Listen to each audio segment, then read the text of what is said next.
Hold up, call the election now. Bro, God, we've had enough. Call the election now. Call it later. You time up. Bro, get up. Time come. Call it later. Bro, God, we've had enough. Call the election now. Call it later. You time up. Bro, get up. Time come. We want it now. We're tired. We're tired of them now with them false promise. Heavenly Father God, we want you. We need your divine intervention. We need it now. Soldiers patrolling the streets. It has to start with healing ourselves and our communities and giving our at-risk youth a second chance to become productive citizens. Many of you will know a young person that the education system failed, who, if he or she had that second chance through mentorship, training, remedial education, and job placement, could become a positive contributor to our society instead of chopping and pushing badness. Time come to use your vote to change that. Find out everything you need to know about voting at markgoldingja.com/vote. Remember, get out and vote. Your voice, your vote, your choice.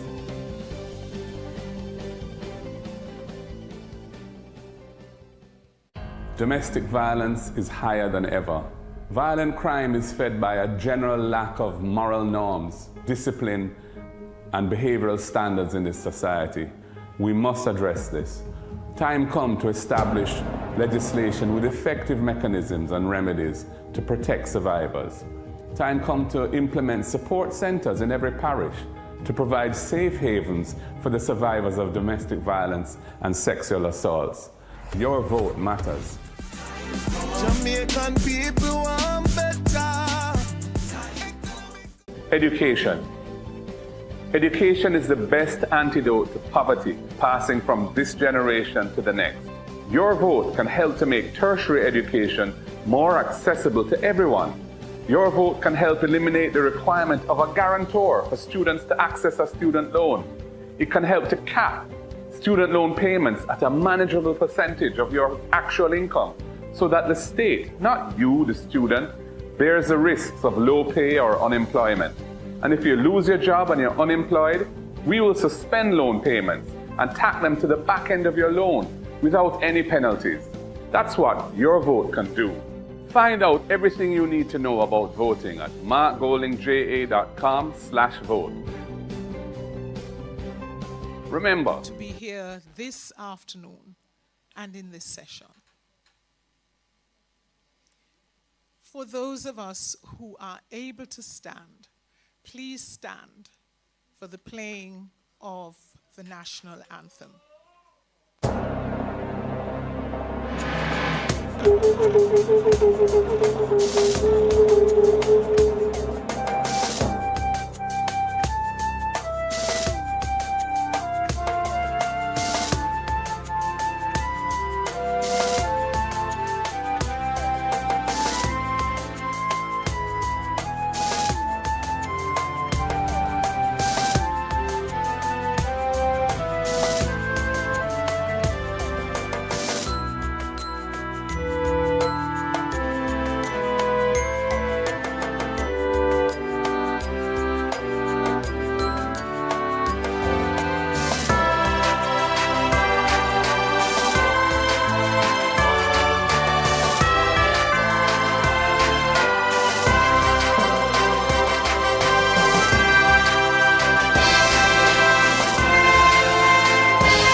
Standing while we pray. Eternal Father, bless our land. We thank you for this gathering this afternoon. We invoke your presence We ask for your wisdom, knowledge, and understanding to be ours this afternoon. We thank you, Lord, for our leaders. We thank you, Lord, for our party. And we thank you, Lord, for our country, Jamaica. We thank you for the diversity that is present here this afternoon. And we ask that you would guide our proceedings. In Jesus' name, amen. Please be seated. Thank you. This consultation and conversation this afternoon into the early evening is one that I think all of us welcome. Yes. Perhaps it's been long in the making, but it's here, and we look forward to a great afternoon into the evening of understanding, of sharing ideas, and of, well, beginning the process of holding the party in waiting to be government accountable to all of us. Indeed, indeed. I would like at this moment to ask Comrade Miss Denise Daly to come, and she will do the welcome and opening remarks.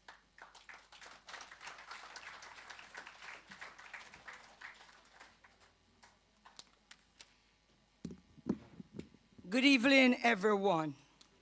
Come on, man. You come so early. I must tell you that I believe we need to take some pages out of your book, because this evening when I came here and thought I was early, I realized I was almost late in regards to all of you who was able to reach here this evening. Our Madam Moderator, Mrs. Allen, our party leader, Mark Jefferson Golding,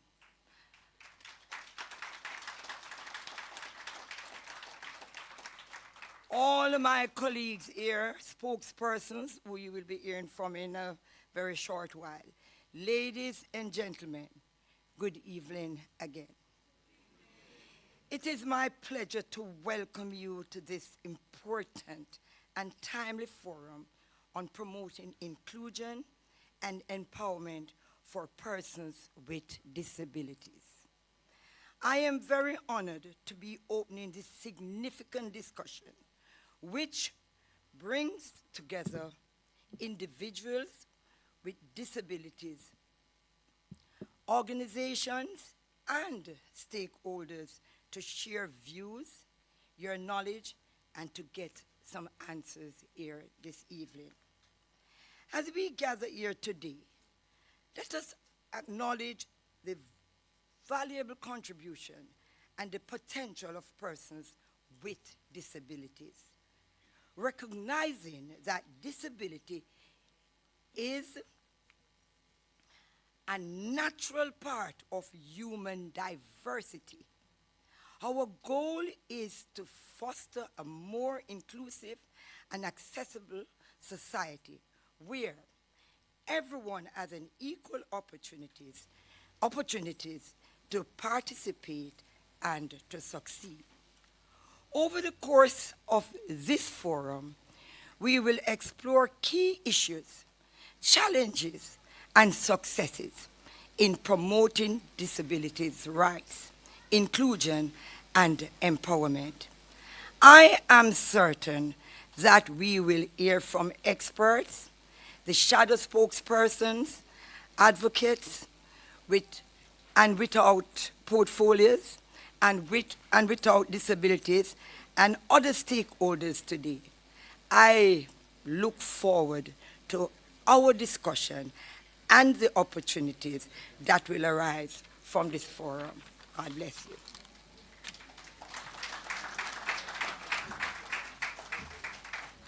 Thank you, Ms. Denise. We're going to start the discussion and conversation with an interview between Ms. Cara Moore and our party leader and leader of the opposition, Mr. Mark Golding, MP. So to introduce Cara, Cara is an inspiring Jamaican educator, mother, and entrepreneur whose life is a powerful testimony of strength, perseverance, and passion for education and people. She hails from St. Thomas, Yalis to be exact. Cara graduated from CASE with a diploma and degree in primary education, and she has a very special love for mathematics and has committed herself to helping young minds, inspiring young minds to grasp and enjoy the subject. I'm sure Comrade Crawford will love to hear that. She believes that numeracy is the key, right, for empowerment. In addition to her work, Cara also is a poultry farmer. Her journey has not been without challenges. As a diabetic, she faced life-altering challenges and changes, losing one leg in February of 2016 and another in March of 2021 due to some complications. Despite these setbacks, ladies and gentlemen, Cara has remained undaunted in spirit and purpose. Yes. Cara is committed to inclusion, health awareness, and of course, accessible education. Thank you, Cara. Over to you with our comrade leader. Thanks.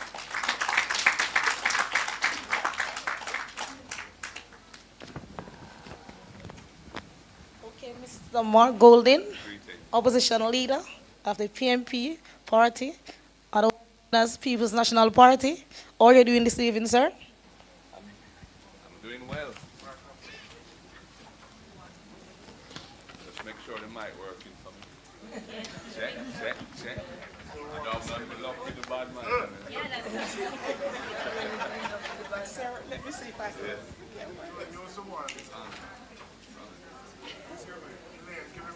Okay. We don't want you to set him up, please. Oh. Yeah. Is it all right? Okay, Mr. Mark Golding, Yes. opposition leader. I have a couple questions. Yes.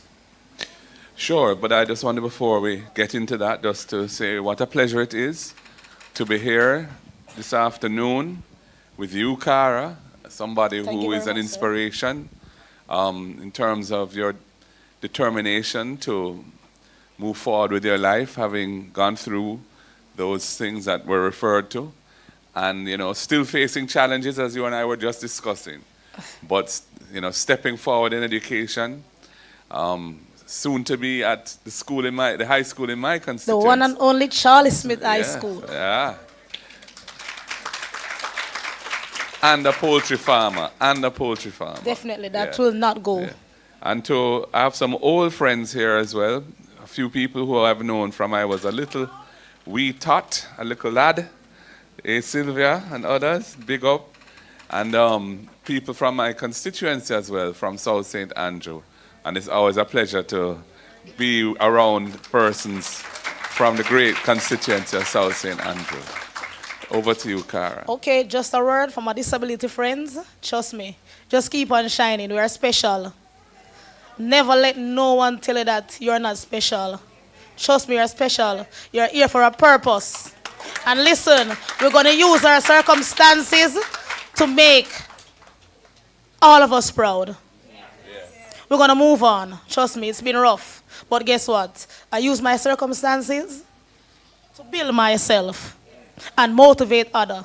Because trust me, from I can do it, you can do it. Because guys, remember, the thing is that I was not born with a disability. Right? So it is extremely hard for me. Because 2016, as I said, I lost one leg. Within 5 years, I lost another. So that's a total transformation. But guess what? I did not let that stop me. Because guess what? I have an obligation to myself and my children. So guys, best believe it's not easy. Just push on. Just believe in yourself, you can do it. And I said for me, it's very life-changing. Not that I'm going to talk down on who is born with disability, but what? It's hard for them, but it's a bit different because what? It's their circumstances from birth. So that is the lifestyle that they are used to. Yes, if you're blind, I guess, everybody say you want to see what the world look like. You're deaf, you can't hear. I guess you want to hear. You're interested in hearing and seeing. Yes, your born cannot move. I guess they say everybody moving, you want to move, right? But guess what, guys? We are born special. Just believe in the man up above. All right, guys? Everything is for a reason, and just believe. My thing is for a reason, because guess what?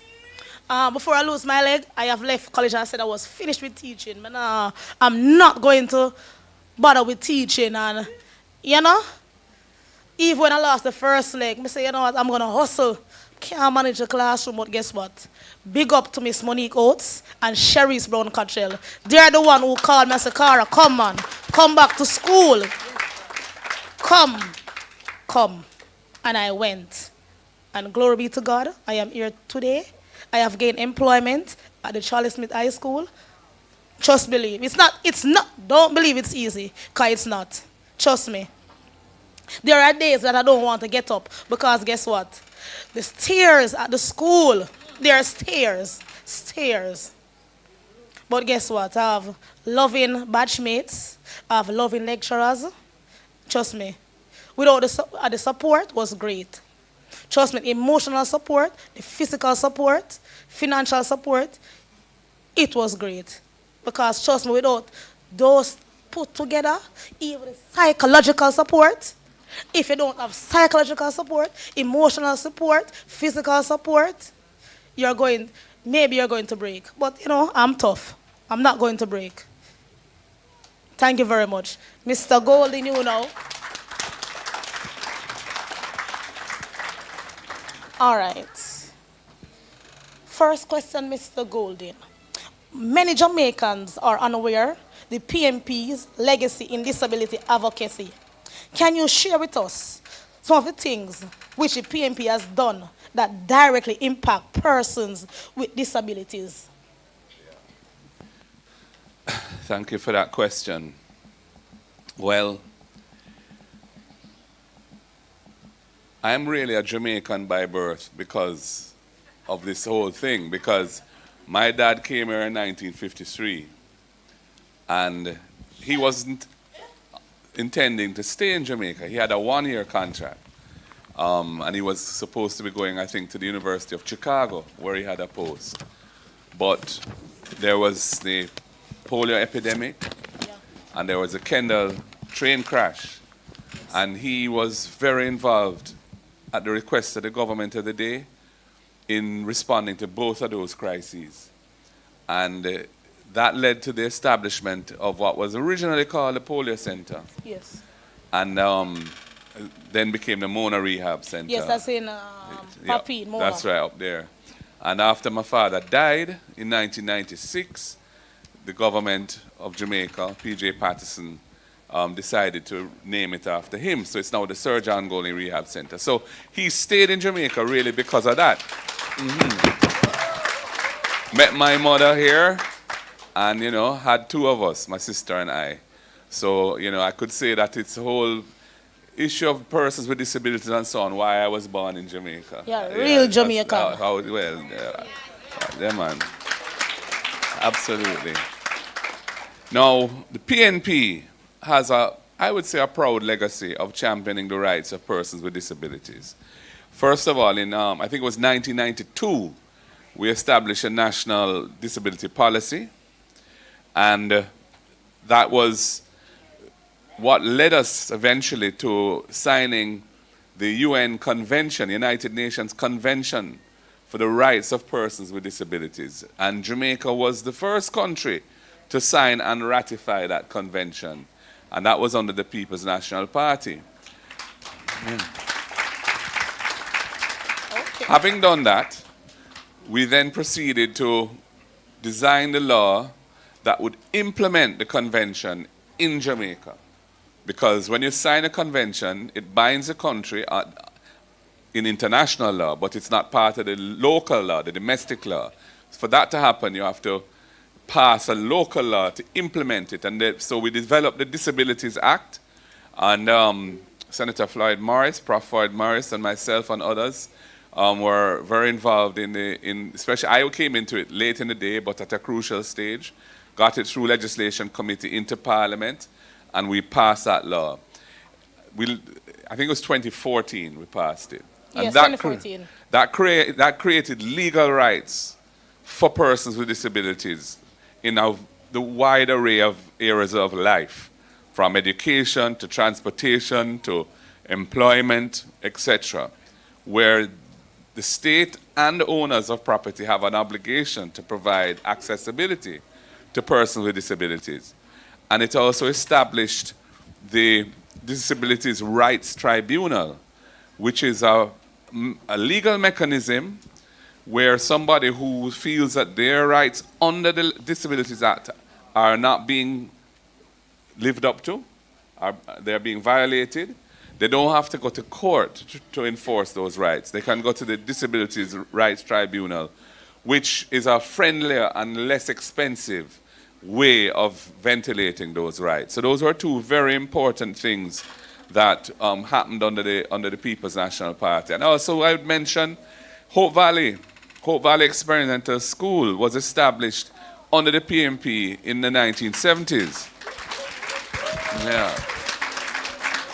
Again, my father had an integral role in that. My father was not a politician, but he was very involved in institution building. And so he had to deal with government a lot and got the support of the PNP government to establish the Hope Valley Experimental School. And I see my friend Julian Robinson here who went to that school, you know? Yeah. And of course, that was a school set up for what were then known as able-bodied children and children with disabilities to go to school in the same place and kind of learn to just function normally with each other and understand each other and what it is like, you know, for others who are maybe not have the same physical situation as them. So those are some of the things I would say that that the PNP had championed, and we have a plan now for when we next form government, and we want to establish a disabilities fund. And our target initially is to start it with $1 billion. And that fund, yes. And that fund is not to displace or replace the existing arrangements and budgetary allocations within government and government agencies that support persons with disabilities. It is supposed to be incremental, additional funding, but dedicated now to target specific issues facing persons with disabilities. So, for example, it could assist organizations that support and advocate for the rights of persons with disabilities. It could assist individuals who need assistive devices and aids to acquire those. It could assist persons, for example, who have a prosthesis that needs repair and, you know, want to be able to access the cost of repairing their prosthesis. You know, right now, that's a gap that doesn't exist. And we need to fill that gap, right, Cara? Sure. Yeah. So these are some of the things that fund will be able to do. And other things like fixing up sidewalks to make them traversable for persons who are in wheelchairs, Yes. and that kind of thing. So we are committed to taking this Disabilities Act that we passed. We want to take it to the next level by actualizing it in the lives of the people. So it's not just a law that exists on the books, but it is something that really has an impact on improving the quality of life and opportunities for persons with disabilities. Very well said, sir. Okay, then. All right, then. Moving on to question number 2. All right. How does the PNP plans to ensure that persons with disabilities have a strong voice in national decision-making and political participation? Yes. Well, our party is built on certain principles. And participatory democracy, which is a long word or two long words, is a fundamental principle for us. So that means that we believe that government must be informed by persons being involved in the process of anything that impacts them. So applying that principle to the community of persons with disabilities, we would want to see that community brought into the mainstream as much as possible of how the country is run on a day-to-day basis. So institutions of the government, public boards and so on, we would want to see more persons with disabilities brought onto public boards so that their voice can be heard where decisions are being taken that affect the community of persons with disabilities. You know. We would also like to establish what we could call consultative councils, where persons with disabilities at the national and parish levels are represented to ensure that their voices are heard on issues that affect their lives. So, for example, we envisage encouraging the municipal corporations to establish these kind of consultative councils with the community of persons with disabilities in their jurisdiction, in their parish, for example, or in the KSAMC, so that the issues of persons with disabilities are constantly being brought to the fore, and where the people who have the resources to spend and to allocate and make decisions around that can hear what those issues are. And that means you should have a more responsive government at the grassroots level, moving right up to the top. Yeah. Very much so. Yeah. Okay then, moving on to question number 3, sir. Okay.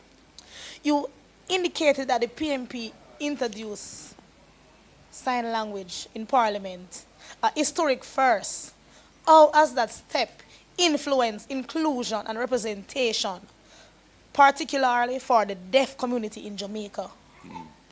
Yes, well, it was a historic step to introduce the use of sign language in Parliament, so that parliamentary debates are covered not only through the media broadcasting what is being said and so on, but also broadcasting somebody who is using sign language to convey to the deaf community what is being said.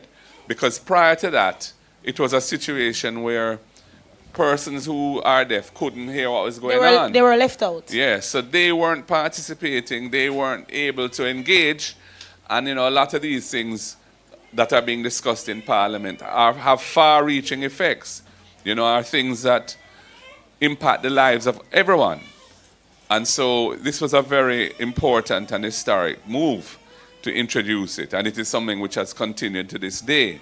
And I want to big up the main person who does this. There she is at the back. Yeah, enough respect. Everybody knows her because she's always helping out with that area. So, we believe that that is an important step forward, and that empowers the deaf community to really know what is going on and have a better opportunity to participate in public life. And it also signals to the society that inclusion is not really optional. Inclusion is something which must be strived for at all times. All must be included, whether disability or without disability. That's right. All are important, right, sir? That's correct. And I think it's a responsibility of government to be very aware of the gaps, of the areas where there is exclusion of persons from different areas of life, and to find innovative ways to bring them into the society and to participate in the society. So that was, I think, an example of an inclusive approach towards government. Okay, sir. Understand? Okay, sir. Question number 4 from the disability community. The Disability Act 2014 created legal protection but enforcement remains challenged. What are the PMP's plans to ensure that these rights are fully upheld in everyday life? Yes. Well, when the Act was passed in 2014, we had anticipated that there would have been a period of time, 2 to 3 years, where the society would have been educated about the Act and the obligations that it imposes on people and their rights under the Act before the Act was actually brought into effect. But we demitted office in 2016, March, and it ended up taking the government 7 years to bring the Act into effect. So it only came into effect relatively recently. And the Disabilities Rights Tribunal, which I mentioned before, which is a key enforcement mechanism for the rights under the Act, has been constituted, and it is now for it to be given support, and there must be a public consciousness raising process where the government explains to the society what it is expected of each and every one under the Disabilities Act. Because it's when people are aware of their rights and also when people are aware of their obligations under the Act that you will see action. And then the Disabilities Rights Tribunal can play a critical role in I would say, mediating any kind of disputes towards a solution where people bring their complaints before that body. So that is an important part of what we would bring to the table there. You know, we want to strengthen the Jamaica Council for Persons with Disabilities to provide it with resources so that it can carry out its function of investigating complaints. I am aware that that body has tremendous budgetary constraints, and it is affecting how effective they are in doing their work. And you can't have the Disabilities Act having the impact that it should have unless the Jamaica Council for Persons with Disabilities is supported sufficiently so that it can play the catalytic role that it is supposed to play in investigating matters and generally representing the community of persons with disabilities in the government, you know, in all areas of government. So that is an important aspect of it as well. You know, we would also want to look at auditing public spaces, schools and government offices for accessibility, so that we can set out a plan of action to make government facilities, schools and others, as accessible as possible for persons with disabilities. That has to be a very deliberate process.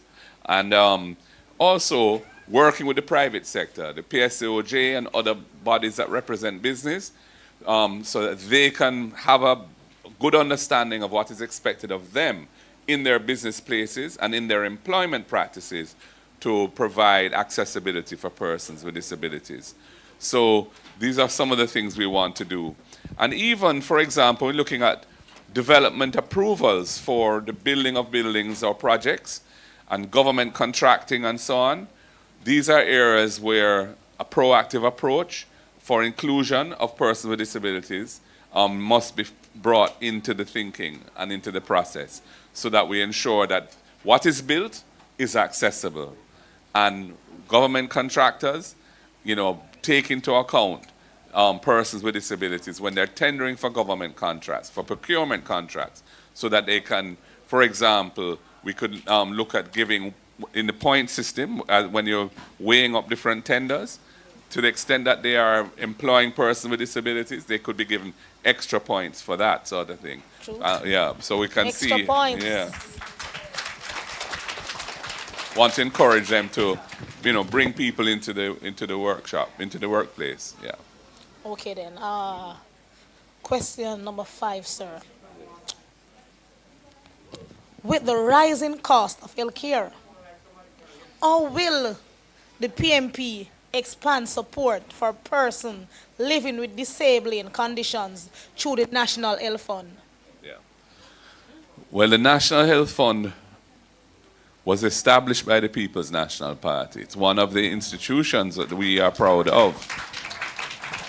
And it has had a tremendous impact on the delivery of healthcare in Jamaica, including during the pandemic, in the COVID era, when the resources of the National Health Fund were very, very important in bringing oxygen and vaccinations for those who wanted to be vaccinated and so on to the people. So we would like to empower the National Health Fund some more to ensure that the assistive devices and critical medications are available with subsidy and support from the National Health Fund to those persons who need it. And so that is one area that we are looking at. And of course, as I'd mentioned, the National Disabilities Fund, which we want to establish with $1 billion, which we would intend to add to every year.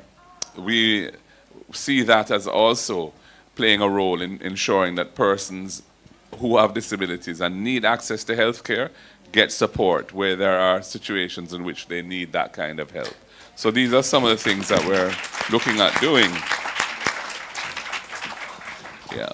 And we also would like to establish mobile clinics where we can go out into the communities where people are. Yeah. In partnership with the National Health Fund, so that persons living in rural areas or in other areas where they don't have immediate access to health facilities can get health care and can get treatment, get diagnosis, and so on. So these are some of the things that we're looking at to make healthcare more available to persons with disabilities. Very well said, sir. Very well said. Okay. All right. Sir, housing accessibility is a critical. Or will the PMP ensure that 5% NHD allocation for accessible housing is not only maintained but expand in the future? Well, the first thing we have to do is actually build some affordable housing that the people can afford to buy. Because what has been happening in recent years is that most of the houses that are being built in the country are really for people who already have resources and are already fairly well off. But for the ordinary Jamaican people, and especially persons from the community, with disabilities where there are high levels of unemployment and so on, those houses that are being built now are out of reach for them. So we have a plan, and Senator Floyd Morris is here. I hope he will have a chance to expound some more on that plan. To build 50,000 affordable houses over a 5-year period. And, in the design of those houses and in the allocation of those houses, the community of persons with disabilities has to be very much in mind so that we don't make the mistakes of excluding them from their ability to participate in those houses. We also would like to see new NHT developments and other housing developments that are funded by the government, really take on board design features that make them more accessible for persons with disabilities. And including things like wider walkways, doorways, ramps, and adaptable bathrooms and so on, so that persons with physical disabilities and other disabilities, find an environment conducive to living. And these are some of the things that I would say are going to drive our housing policy. Essentially, we want to make housing affordable for the people, and we want persons with disabilities to have the best possible chance of participating in that rapid expansion of affordable housing right across Jamaica. Our plan is to do build at least 500 affordable houses in every constituency in the country. Yeah. Okay. Yeah.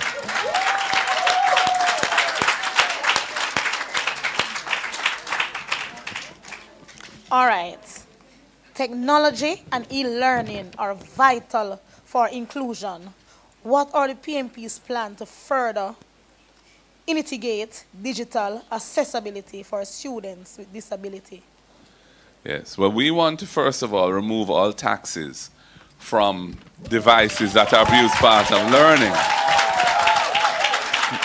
So when you're talking about laptops and tablets and so on, we want to remove the taxes from those. And we would also want to include in that adaptive technologies such as braille readers, speech-to-text software, and specialist input devices, keyboards for students who need them. And this is an area where the Disability Fund can play a role in providing support for the cost of those items.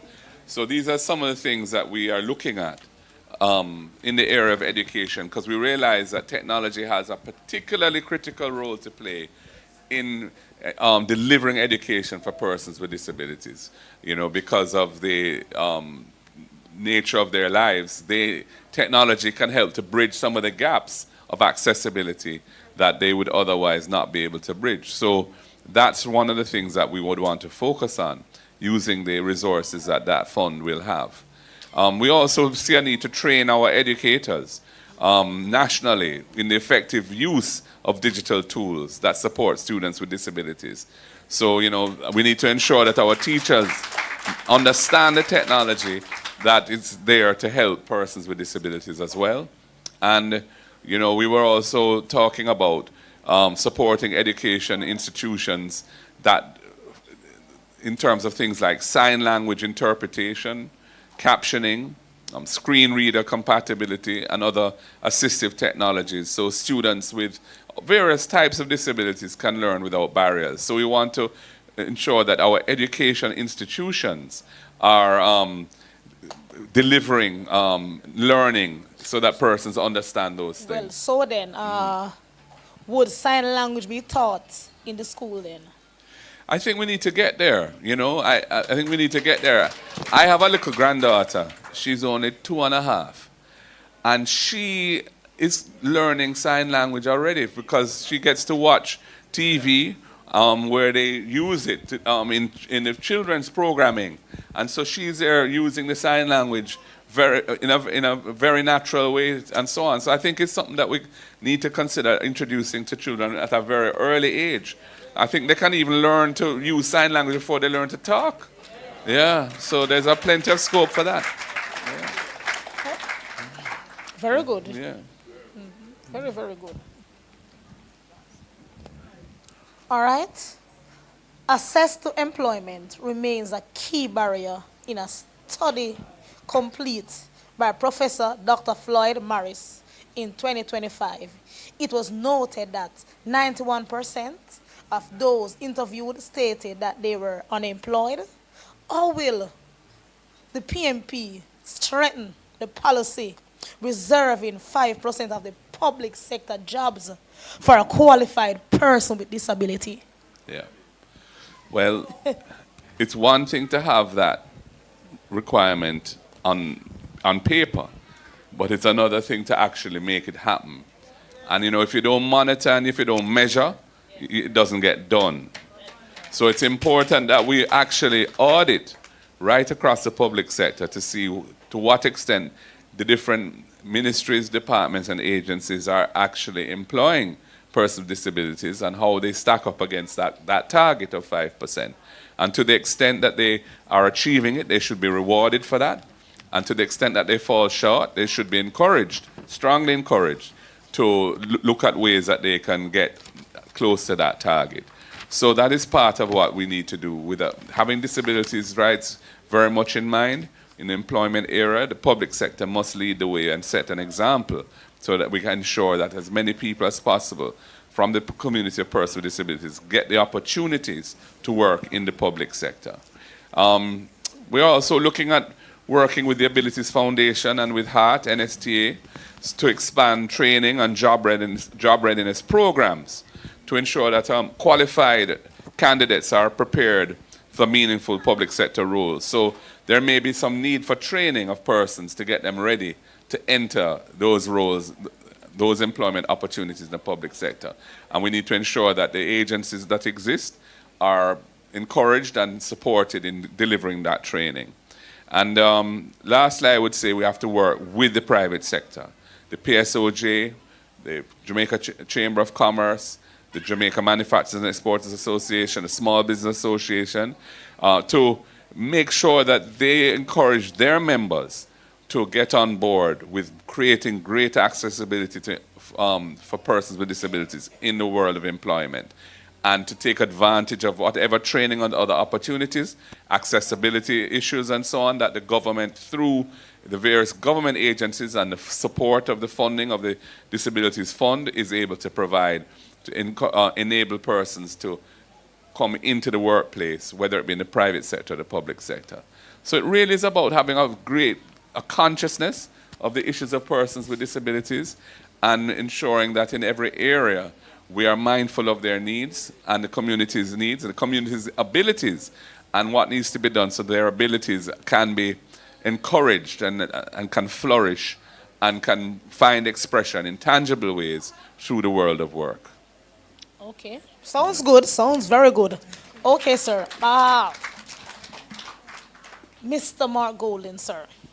All right. Thousands of people in Jamaica with disability who rely on assistive devices just to live with dignity and independence, yet many can't afford them. What will the PNP do to ensure these essential tools are no longer out of reach? Well, we know that there are real challenges for many people in this area. You know, thousands of our brothers and sisters across Jamaica living with disabilities. Some of them need a wheelchair, some need a hearing aid, some need a prosthetic limb or the repairing of a limb, and so on. And getting access to that might be the difference between opportunity and isolation, or the ability to go to work or not. So this is very, very important. We don't regard these assistive devices as luxuries. No, we see them as lifelines. These are basic, critical things that the government must find ways of delivering to the people. These devices make us independent. Yeah, they make you independent. They make you independent. They make you productive, and therefore they help the economy because they make the people more productive, and it's the people that generate economic activity. So it's part of building an economy is ensuring that the people who need those devices have access to them. And this is one of the main reasons why we think it's necessary to have a dedicated fund to support the community of persons with disabilities, because otherwise, in the budgeting process, they're not going to get what they need. And so having a dedicated fund with their needs in mind is a very important decision that we have made to help drive this process forward. And, you know, we are also looking at possibly expanding the National Health Fund coverage to include some of the key assistive devices and reduce the burden, the financial burden on families. So the NHF, they have a range of things that they cover and fund, and we want to look at what assistive devices can be included in that range of things that they cover. And, you know, generally speaking, you know, again, I mentioned the mobile clinics. And, you know, we want to see how we can roll out those online clinics so that we can do on-site fittings, repairs, and training so that people can use and maintain their devices with confidence, so that, you know, somebody who has a need for a repair of a limb, for example, can get in touch with the Jamaica Council for Persons with Disabilities, who could then relay that to the mobile clinic that could come out to where that person lives and see if they can deal with the matter there. Yes, to do the assessments and the repairs, even so. Yeah. You know. Okay. All right. Sir, it is a matter of the Ministry of Education that every child can learn. And every child must learn. However, a study done by Professor Floyd Morris in 2011 revealed that while 46% of these interviews supported inclusive education, 96% indicated that they cannot provide adequate support to students with disabilities. While this study was some time ago, antidotes suggest that any improvement has not been enough. What will a PNP government do differently? Yeah.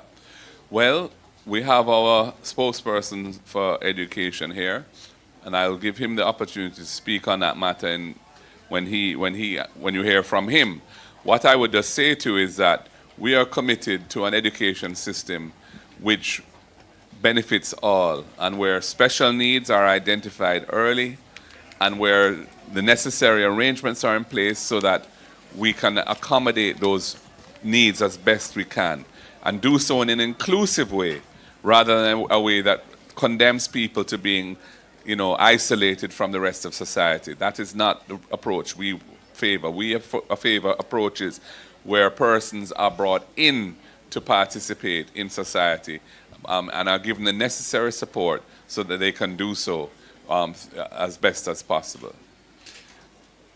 I should also mention that we have among our team, Comrade Maureen Weber, who is an advocate, a strong advocate for persons with disabilities. And she herself has a person with disability in her family, and so she has lived the life of somebody who has always been standing up for the rights of persons with disabilities. And I'm sure that when we form government, she will continue to play that role as well.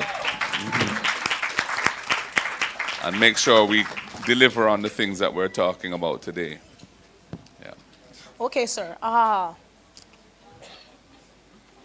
UNICEF study in 2022 indicates that families with a child with a disability are often unable to meet or provide all the services required for their child. It went on to suggest that 43% of them choose unemployment as they have no one to leave their child with.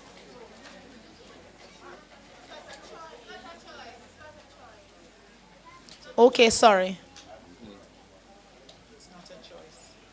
Yeah. Yes. No, I mean, we're absolutely aware of this. And, there are many parents here, and you can hear some of the responses to the question coming from the audience, that it is not a choice. They have to do it. And the question is, how can we try and make that situation better?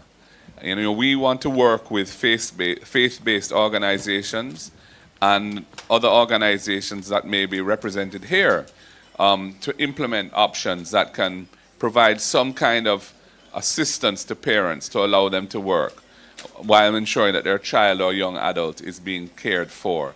We have to go into the communities and see how we can use assets that exist in the community that are not being fully utilized to provide can be done and will be done to try and make the life of families and parents in particular easier in managing the situation that they found themselves in.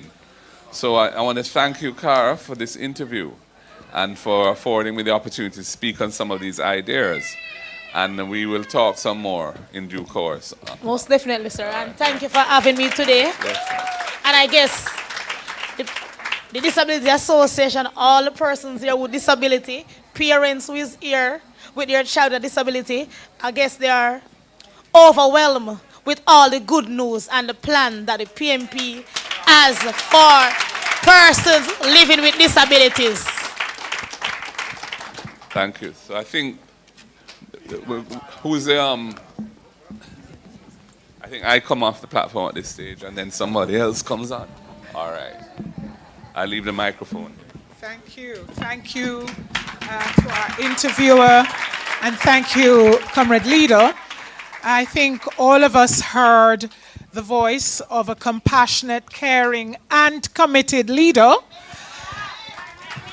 And we look forward to the work that will be accomplished. A second point I wish to make before I ask my next speakers to come. Please, Comrade Denise Daly, Comrade Damian Crawford, and Comrade Julian Robinson. And Comrade Floyd, I didn't see Comrade Floyd. Please come. Friends, there is a thought that sometimes all we need to do is to offer equality of opportunity. But when we start to think about equity, it is more than just equality of opportunity. And this is what I heard this afternoon, this evening. A commitment to equity in terms of policy decisions, the processes that are implemented, and the implementation of whatever decisions have been made. And I know that our party in government will be and is up to the task. Up to the task. Comrade Denise Daly is a spokesperson on people with disabilities, gender and inclusion. And she is going to share some ideas around the National Disability Fund and whatever other specifics she might want to share with you this afternoon, this evening. Comrade Damien Crawford is our spokesperson on education, and he has been told by Comrade Leader that he is going to do some specifics, right? So thank you for that.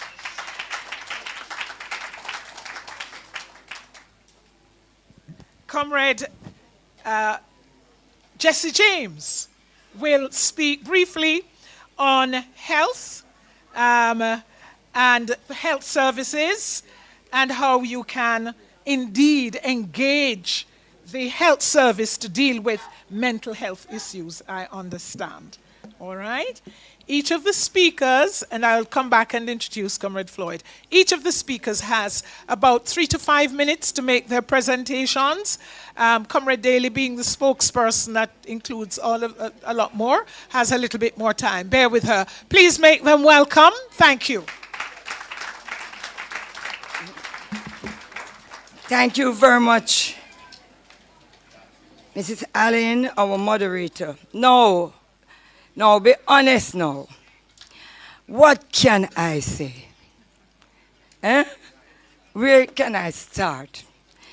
Now, you said a leader, and I sat there and I listened to my leader. And I said to myself, who is better to address this gathering more than Comrade Leader Mark Golding? He has lived this with you. And I am so touched to know that he does not have to speak from even a script, because he speaks from living examples. But they said, you know, when a leader has knowledge-based and as data-driven, you cannot beat that leader.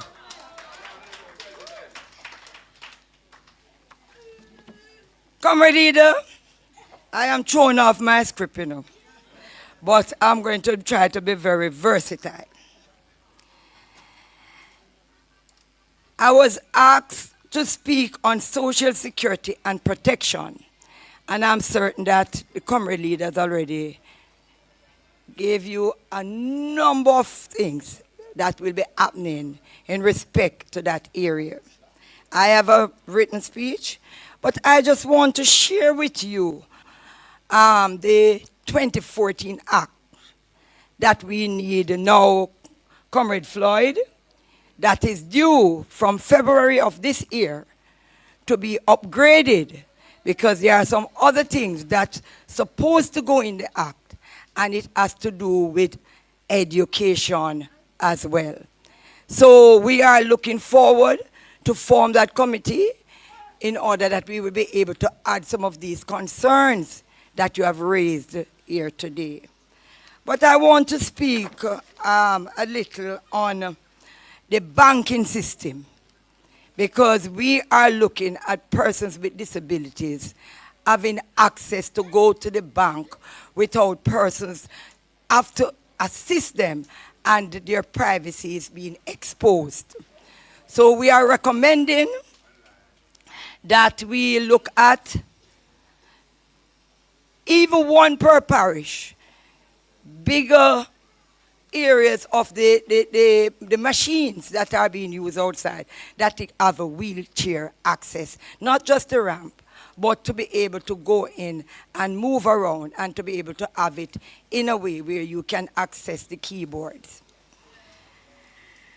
Public education. The leaders, you said about, these things have been happening for you to get.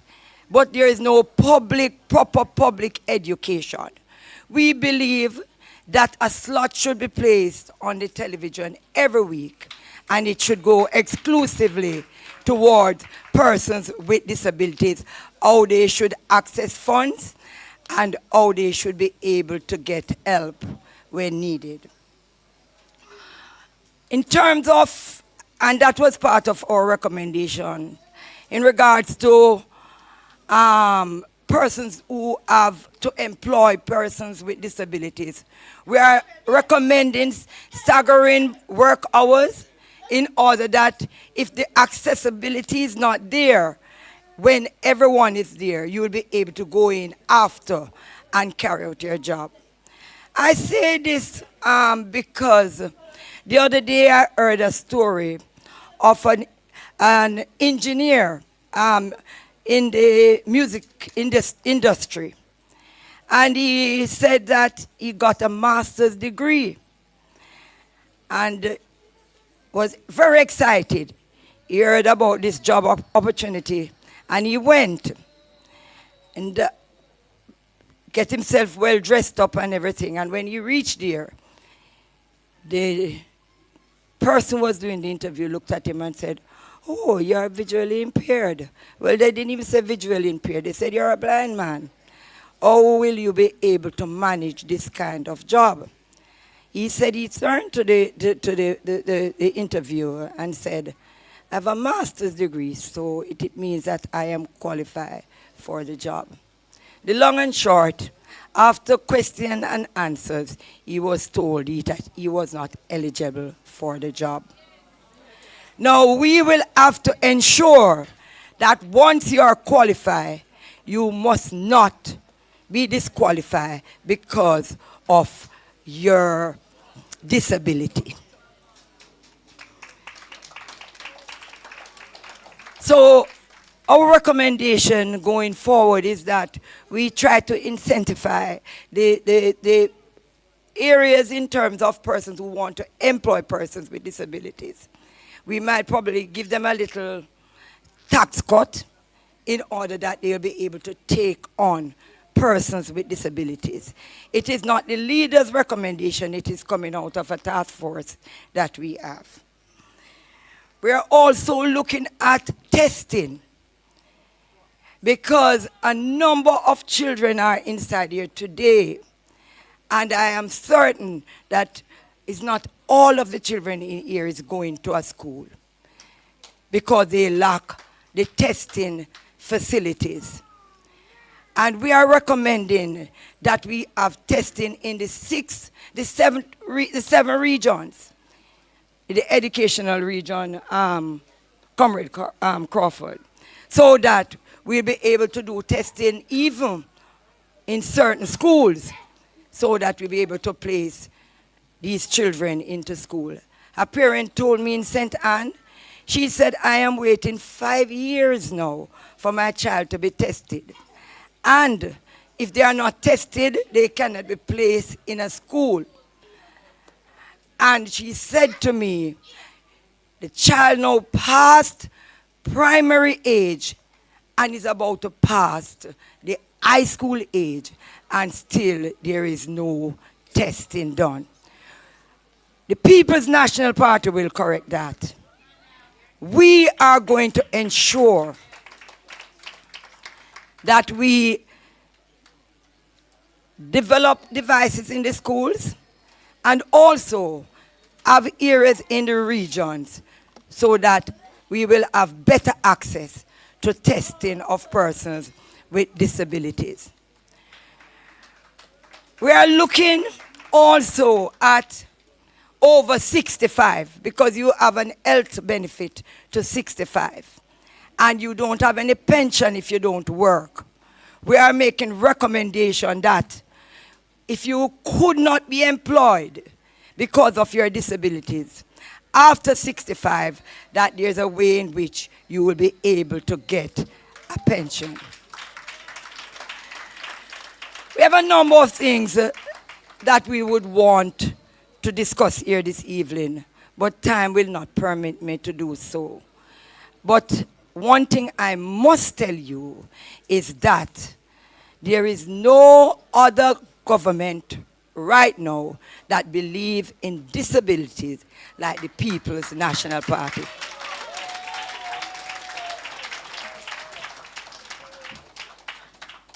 Thank you, Comrade Daly. I'm going to now ask Comrade Crawford if he would take his 3 minutes and outline some of the...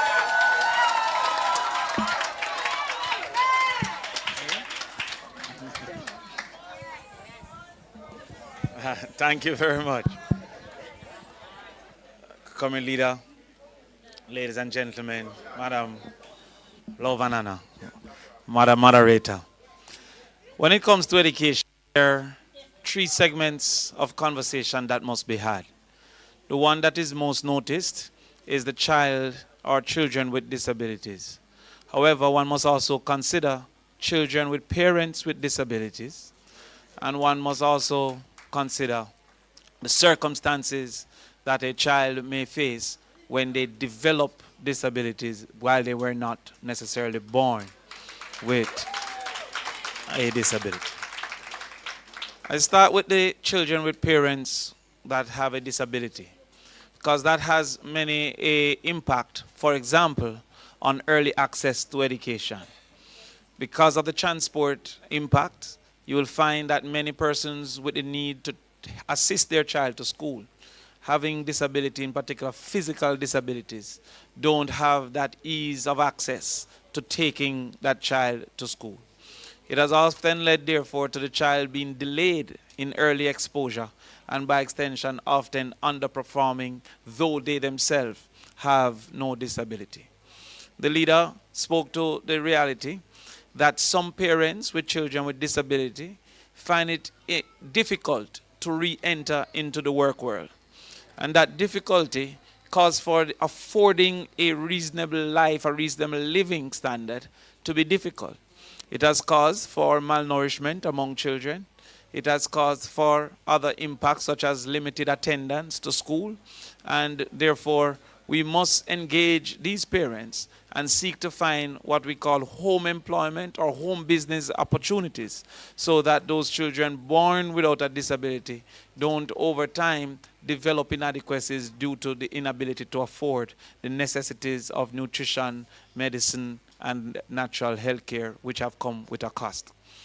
We have therefore moved to those children that have a disability. And I think we underestimate the real power of our motto, out of many one. We seem to think that it is based on race. But out of many one can be extended also to the abled and the disabled. It can be extended to the rural and the urban, because out of many, the experience should be similar. To that extent, we have to, as was indicated by the wonderful spokesperson and future person with responsibility for disabilities, is that we must ensure that there's ample testing so that we can diagnose the issue early and start early intervention. That doesn't exist at this point because we only have 2 testing centers, and that is as recent as 2 years ago. We only had 1 testing center. It has led to a waiting period of up to 4 years, which is 1/3 of the period of time that you're likely to be in school. And so the person to be tested in 1 grade often don't achieve testing until they're in 5th grade. And then they only have another 7 years of school. And so that is an unacceptable situation. We therefore intend to expand testing to our 7 regions and hopefully eventually to our 14 parishes. And the 7 regions to achieve that goal, firstly, is to incorporate some of our partners, international partners, because some of the skill sets for testing are not here in the abundance necessary to utilize. We have had conversations with some international ambassadors about extending some of their expertise, but then to give scholarships to locals so that we can build out that expertise and engage in that testing. The second thing is to expand the shadows that we have in school to ensure that we can incorporate those children that need additional assistance in our schools, and to aggressively expand physical access through ramps, but not just through ramps, through bathrooms. I've often heard the conversation of multiple ramps, but if you don't have a disabled specific bathroom, then you find that there is additional and extensive difficulties. I welcome the conversation about having a special disability fund, because that can also help with ensuring books are available, technology available, and also transportation methods and mechanisms are available. We have already indicated that we will assist persons through our ride program to get to school. We will assist persons through our food program to have 56% to receive lunch, and not a segregated line through a part lunch, but the same quality of lunch with a $400 commitment. And we are also committing to dramatically increase from 18% having 5 subjects eventually to 80%. And that would include all Jamaicans, so no one, including the disabled, can be left behind. I end by acknowledging one of my inspirations, an individual who came to the university with us. Bridging, I see you sitting there, and I want you to just get up and wave to the crowd as a man on Taylor Hall and my personal block. Not Flight this time, everybody know Flight. The great Ambulance. Respect. And I hope that he can be an example as a man who was also incorporated in the extracurricular as far as blind cricket, and also a big domino player. So we love you, and we look forward to working with you and supporting the disabled in this engagement. Out of many, one people. Thank you, Comrade Crawford. Crisp and clear. I'm going to now invite Comrade Jesse James to come forward and to take his 3 to 5 minutes.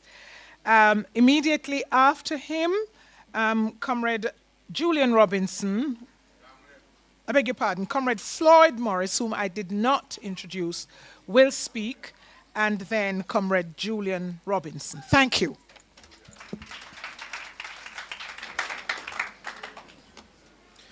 Thank you very much. Pleasant good evening, everyone. A special good evening, Comrade Leader. And I see my classmate from high school here, Ziggy Woodstock. Big up. Yes. And also the candidate too from North St. Elizabeth. Northwest St. Elizabeth, yes. All right. Yes. Elders leading the presentations. I'm happy you're here. All right. So I was asked to speak on the health sector and inclusion for persons with disabilities. If we can create a health system that meets the needs of our vulnerable population, we will be able to take care of every Jamaican. The sad reality is that as it relates to public health care in Jamaica, we are all part of the vulnerable group. As overworked, demotivated staff battle to provide the best service they can without the equipment required to provide world-class service. The World Health Organization estimates that at least 15% of our population is comprised of persons living with disability, which means that we all know of a person with disability.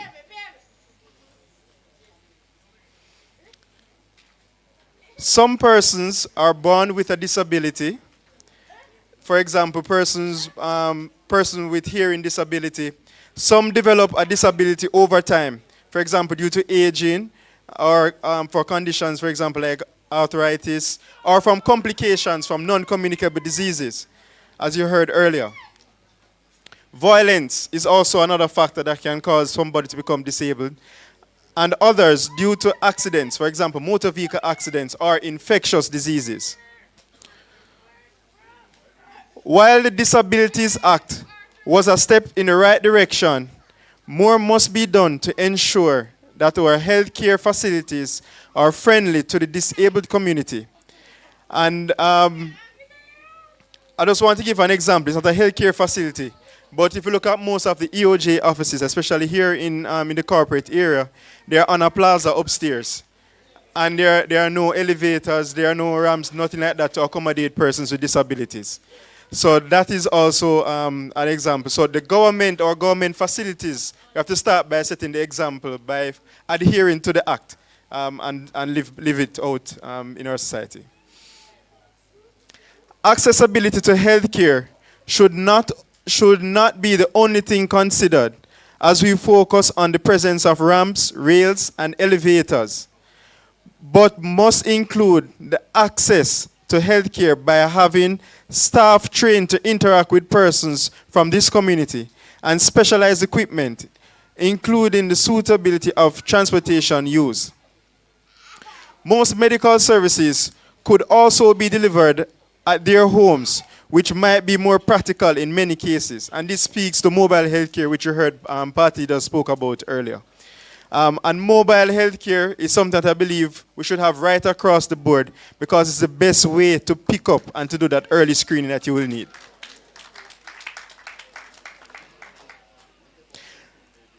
Discrimination remains a major problem that significantly affects the quality of patient-staff interaction, thus leading to substandard treatment outcomes.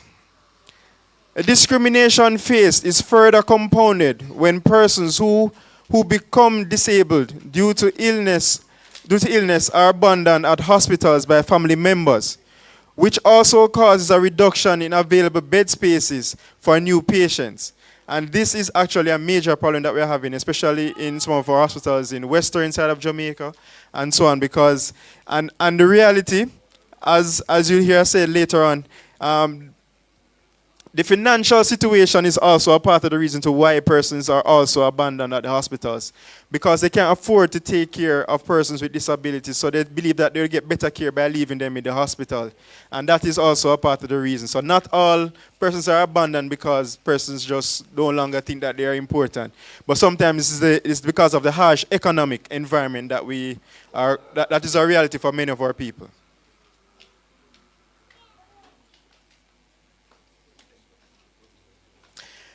The harsh economic conditions that many Jamaicans contend with also influence the decision of family members to leave their disabled loved ones in the hospital. Increased public education and the use of various methods of spreading public health messages will be needed under the future administration. So many times when we are having, and you saw it being played out during COVID pandemic, you want to issue a particular health advisory, or you want to educate the public about a particular outbreak or anything public health related. The messages that are given out, the method used to give out the message don't necessarily accommodate persons living with disabilities. And that's something that we have to change.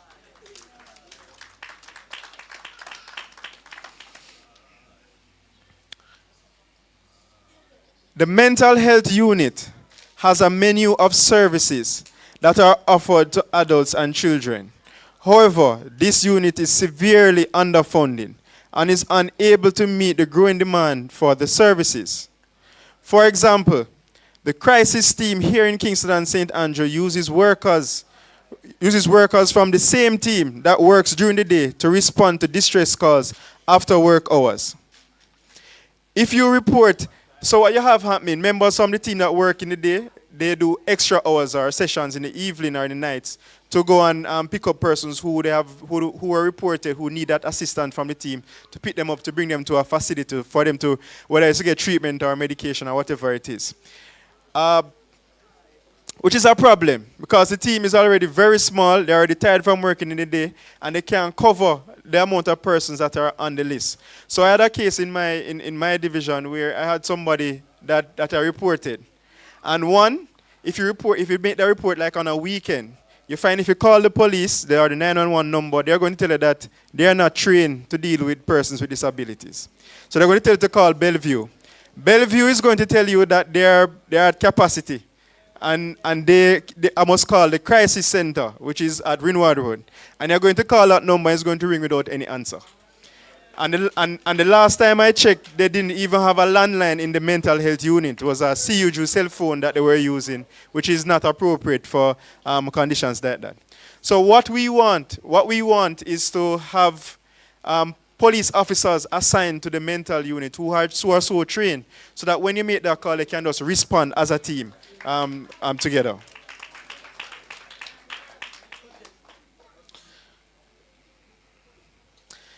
And I said earlier that elders was in the presentation, because you find that whenever government wants to make cuts, they start with mental health. So, for example, the mental health services were totally removed from the Ellerslie Health Center, which is in North St. Elizabeth, up in the hills.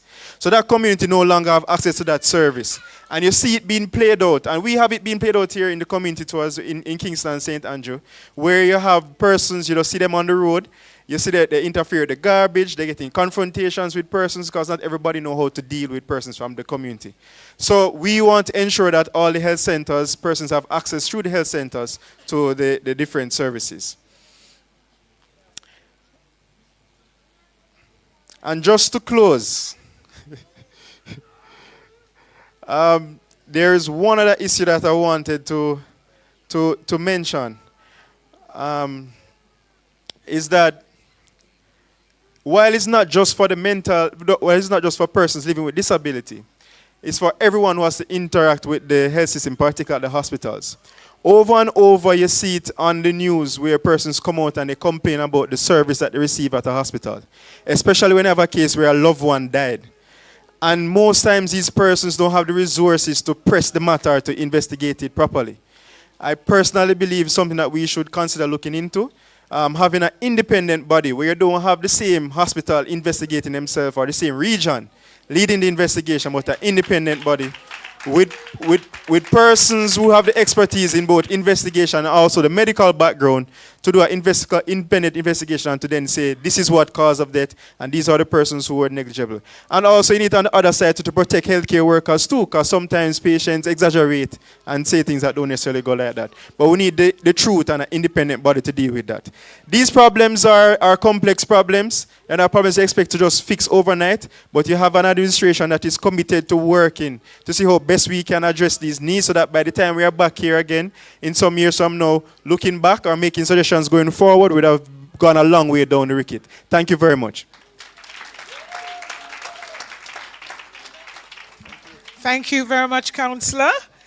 I noticed you weren't watching me, but you had a lot to say, right? So, thank you. Comrade Floyd.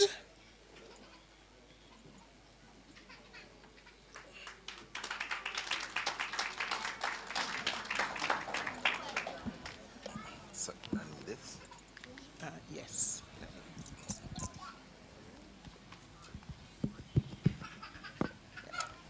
Thank you very much, Madam Chairperson. Comrade Leader, colleagues, members of the Shadow Cabinet, and members of the community of persons with disabilities. Pleasant good afternoon to you. I'm very happy to be here to participate in this forum. And I want to say to my brothers and sisters with disabilities that I am one of you. I live amongst you. I feel and I hear your pain every day. And that is one of the reasons why I decided to venture into politics. Because politics is a necessary vehicle to influence policy that impacts your community.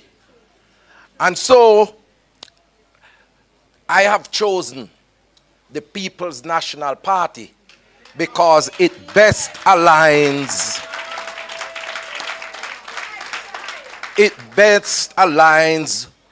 with my mission and purpose, which is to see a Jamaica that is inclusive and responsive to persons with disabilities. And that has paid rich dividend, because in 1998, I was appointed to the Senate. In 2001, I became a Minister of State. In 2013, I became a President of the Senate. And today, I stand as Deputy Chairman for the PNP, and Mark Golding has appointed me as a full member of his shadow spokesperson team. And so, understand the significance of that. The population of persons with disabilities in Jamaica can be assured that with a Mark Golding-led PNP, their voices will be heard. And when my leader gave me the mandate to focus on housing and sustainable living, he said that you must come up with strategies for affordable housing. And you would have heard a number of the things that we have spoken about housing. But we are going to be building 50,000 houses across this country, and persons with disabilities will be benefiting from those 50,000 houses. But the leader has also pointed to the fact that every constituency will be getting a minimum of 500 houses, because we're going to distribute the houses across the country equitably. People want to live in the spaces that they grow, they born and grow. And we are going to be making sure that these houses are built and spread across the country equitably. But when we build these houses, we are not just going to be building houses, we are going to be building communities.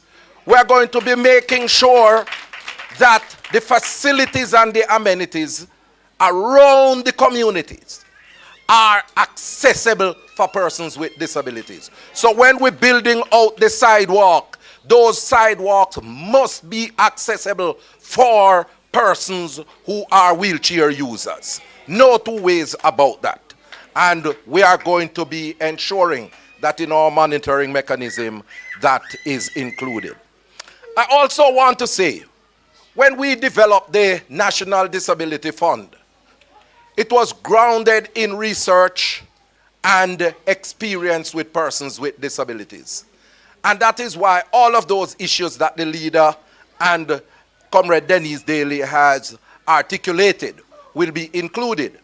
But critical to this, and I want you to all take note, we realize that the NGOs, the non-governmental organization that represents persons with disabilities, have been coming under serious pressure in terms of finances over the years. They have been buckling under the pressure because of an international classification where Jamaica and the Caribbean are regarded as middle-income countries. And so grant funding has been shifted from the region to poorer countries in Africa and Southeast Asia. And what has happened is that sources that NGOs would normally get grant funding from have dried up. And this has caused the non-governmental organization catering to persons with disabilities to be buckling under pressure. We, under the National Disability Fund, gonna make sure that provisions are earmarked for NGOs to get support to run and manage their organization. They play a critical role in the support structure for persons with disabilities. If it wasn't for the NGO community, I don't know what would happen to persons with disabilities in Jamaica, because the state alone cannot carry that mandate. And we have to give support to the NGO communities. I want to say, as I close, as I listened to the presentations, I want to make two references. One, in 2013, when I was president of the Senate and took the decision to introduce sign language in the parliament, it was a struggle. And it was when they saw that I was very serious, and I'm talking, when I say they, I'm talking about the parliamentary administration now. I said that if you don't come up with the funds to pay the sign language interpreter, I'm going to extract it from my budget at the University of the West Indies. And when they saw that I was very serious about it, they decided that, look, this is a serious issue. We have to carry it. And the decision was taken. And today, it is a pride and joy to see sign language interpretation in our parliament. And I tabled a motion recently calling for sign language to be recognized as an official language, a part of the Jamaican society. And that, I don't think it's going to be debated, Comrade Leader, because anytime now Parliament will be dissolved. But the intent is to make sure that, you know, all those issues of sign language interpretation are introduced in the broader society. And then, when we were dealing with the Disabilities Act, and it was drawing out for a long while, Mark Jefferson Golding was the chairman of the cabinet subcommittee that deals with legislation, legislative committee. And I spoke to him and I said, look, Mark, based on your antecedents, your family connection, you have to make sure that we get this legislation to the parliament in the shortest possible time. And without a doubt, he entered upon the reference. And when the document went to LegCom, it was approved and sent to Parliament, and he led the debate in the Parliament, in the Senate, in terms of the passage of the Disabilities Act. And so I say, hail to the leader of the People's National Party. The word is love. God bless you all.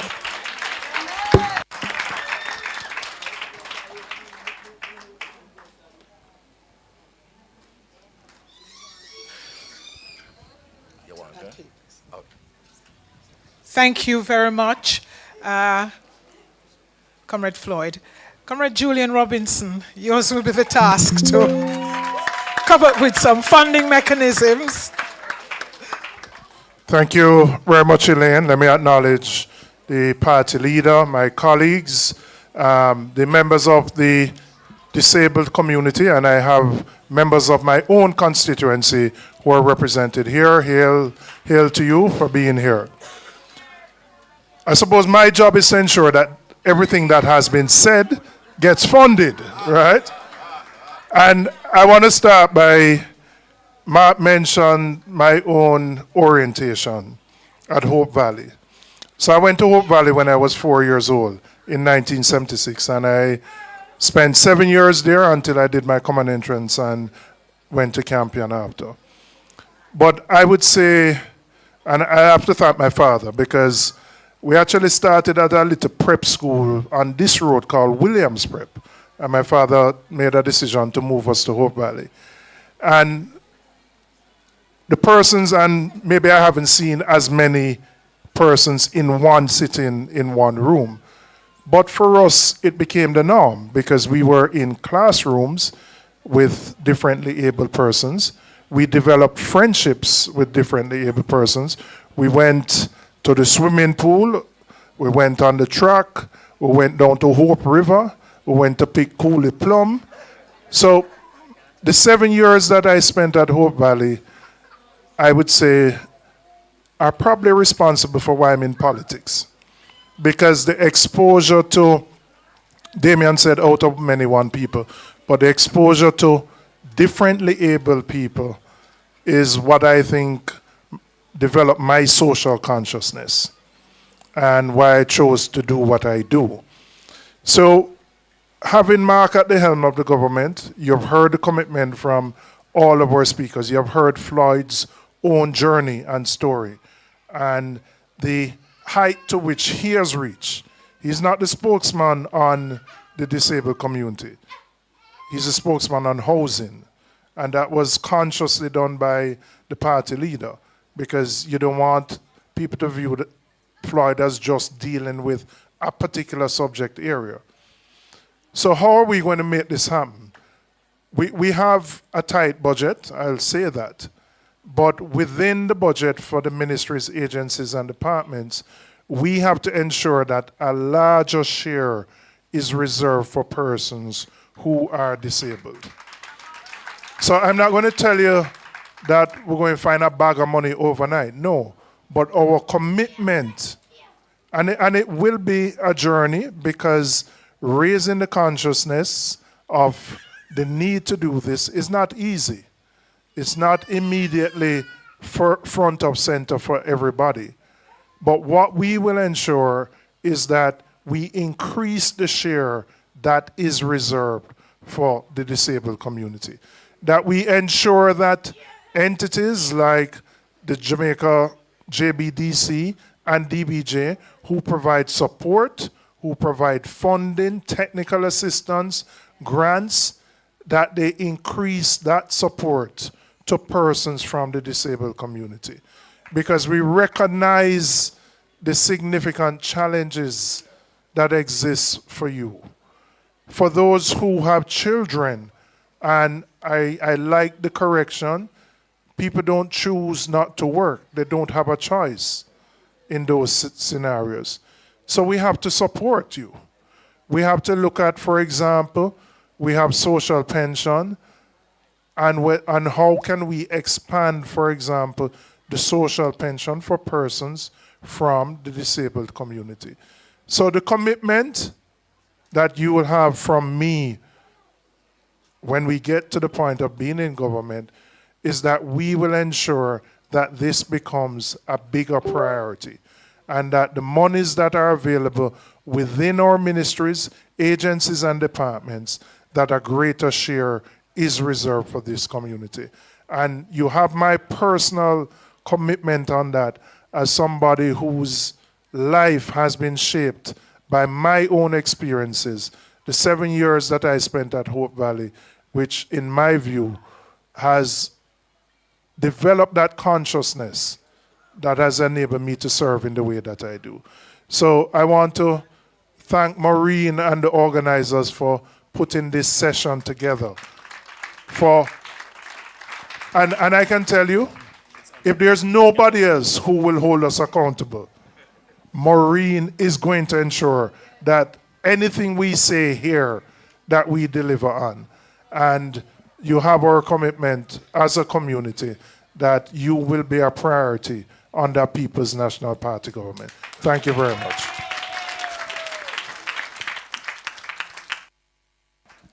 Thank you very much, Julian. Friends, I want you to just give a round of applause to those who have made their presentations.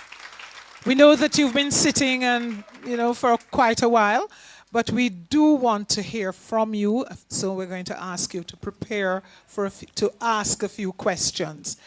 I'm going to ask if Comrade Jesse, if you could exchange seat with Comrade Leader, and Comrade Crawford, if you could exchange seats with Comrade Denise. We've had a number of issues raised this afternoon into the evening, from raising public awareness and public education to the issue of screening, assessing, and we must not forget doing the intervention, because I know that sometimes we talk about the screening and the assessment, but we don't then go on to doing any intervention. We talked about healthcare. I rather liked what Councillor said about starting with the most vulnerable. If we were to put people who were most vulnerable at the center of our policy making and then move out, we may see a great difference. Comrades, friends, this is a first. This is a first, comrade leader. Me feel glad, me feel, me glad. Yes. And because, let me tell you, time come. There is a sense in our country of making persons with disabilities invisible.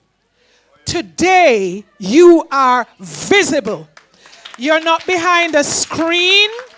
You are here and present. And so we're going to spend the next few minutes. It's your turn to talk. Are there any questions? There's a roving microphone. I see 1, 2. Oh, thank you, Comrade Ethne. Over here, please. Just say your name. Friend in the pink. Yes. And to whom would you like to direct your question? All right? Okay, good afternoon, everybody, or good evening.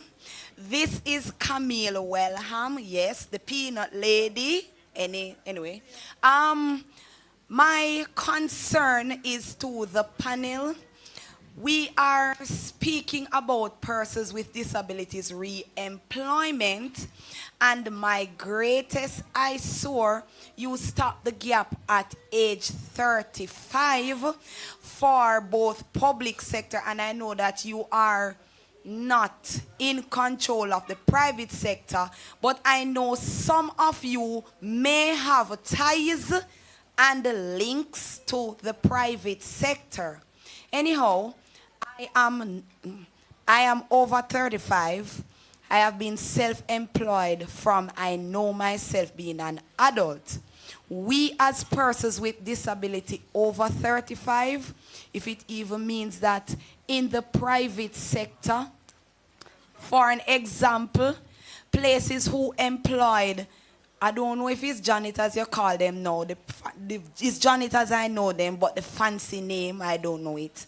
Hotel workers, you know, those skilled persons, yes, please, because yes, we would love to be employed with somebody as well, over 35. We would love to have a fortnightly pay slip or a monthly paid slip. Yes, self-employed is being good because yes, at least it stop a gap. But full time now, time come. I must share an example. 2020, during the height of COVID, I went to Jack Den Enterprise to employ as a janitor, and I passed the reading test and everything because the print was large. Yes. And I got all my requisite documents excepting my food handler's permit, and I did not open an NCB account. Until this day, I was not called or have not been called. Next thing, since recently, March of this year, I went to the electoral office of Jamaica South East St. Catherine constituency office to apply for a one-day police. I was made to understand that they start calling one-day police. Camille Peter Gay Wellham have not received a call until this day. And if you are saying inclusion, please include visually impaired persons. We might can't do the book work because the print is fine, but the one-day police is not difficult. All we need, crowd control, training, and all these things. Have a good afternoon.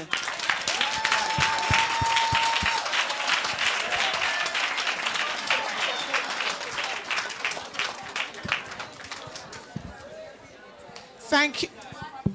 Thank you, Camille. Thank you for the statement. We'll take another 2 or 3 and then go right ahead, please. Hi, good night, everyone. So I am a parent of a special needs child, CP. He'll be 12 this month. And I am also a shadow. So I am in the field. I've been in the field. And I think we are being treated unjustly, because there is no way we can get anything from NHT, even though we are being paid every month and the deductions are being made. And I am not scared to talk about it, because I have to stand on my 2 feet and make sure I can advocate for my son, because I have to keep a roof over his head. All right, so there are a lot of other things I have. Because when you go to NHT tell you, oh, this is the government entity, they should know better. That's all NHT will tell you. All right, read the education system and the health system. Let me go to the health system first. Read the health system. My child wasn't given a diagnosis. He wasn't born with CP. He was born with jaundice, which resulted in CP. There was no form of compensation. But I do this every day because of the love for my child. So when you hit the nail on the head about the lawyer business and the unbiasedness, I can understand. And I am looking forward to it. Back to the education system. My son was placed at school for the deaf. Remember, my child has CP. All 4 limbs are affected. He was in that system for 7 years. I had to be very angry in order to get him out of that system, to put him in another school system that is treating him much better than what it was before. So at least I got some form of comfort from that. But what about the other parents that their children was just thrown in a place where it's not helping them? I think also I have an issue with the PATH program. There is no way $6,300 every other month is sufficient for a child, a 12-year-old that is still in diapers, still using wipes, still drinking Ensure and supplements every day. You have to be traveling back and forth. Where are we going? Where are we going as a nation?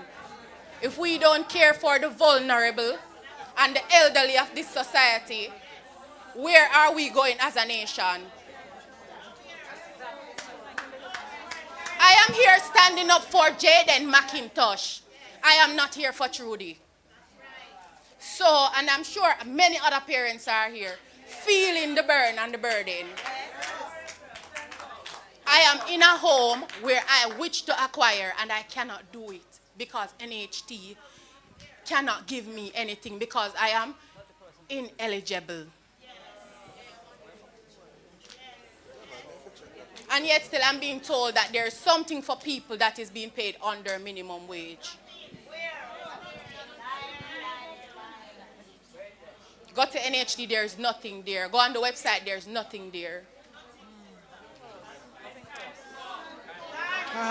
Time come. Thank you, my sister. Thank you.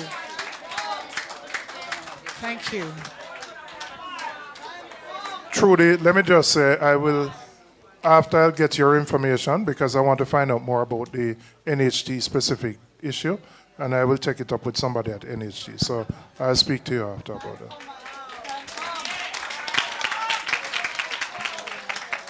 Good evening, ladies and gentlemen. I'm a parent of 2 special needs children. I have 3 issues. 1, to get them on the PATH program is hell, and I'm telling you. My child was diagnosed with a special needs issue from she was 3 years old. To get her assessed was another problem. When I got her assessed, and she was starting to go into Simulation Plus, PATH came to the school, took her names, After 4 years, back and forth to that office, nothing. I have a son that is ADHD. He is also, I was trying to get them on the program. I had a stepfather that was blind, so I had 3 under one roof. I had to stop work just to take care of the 3 of them.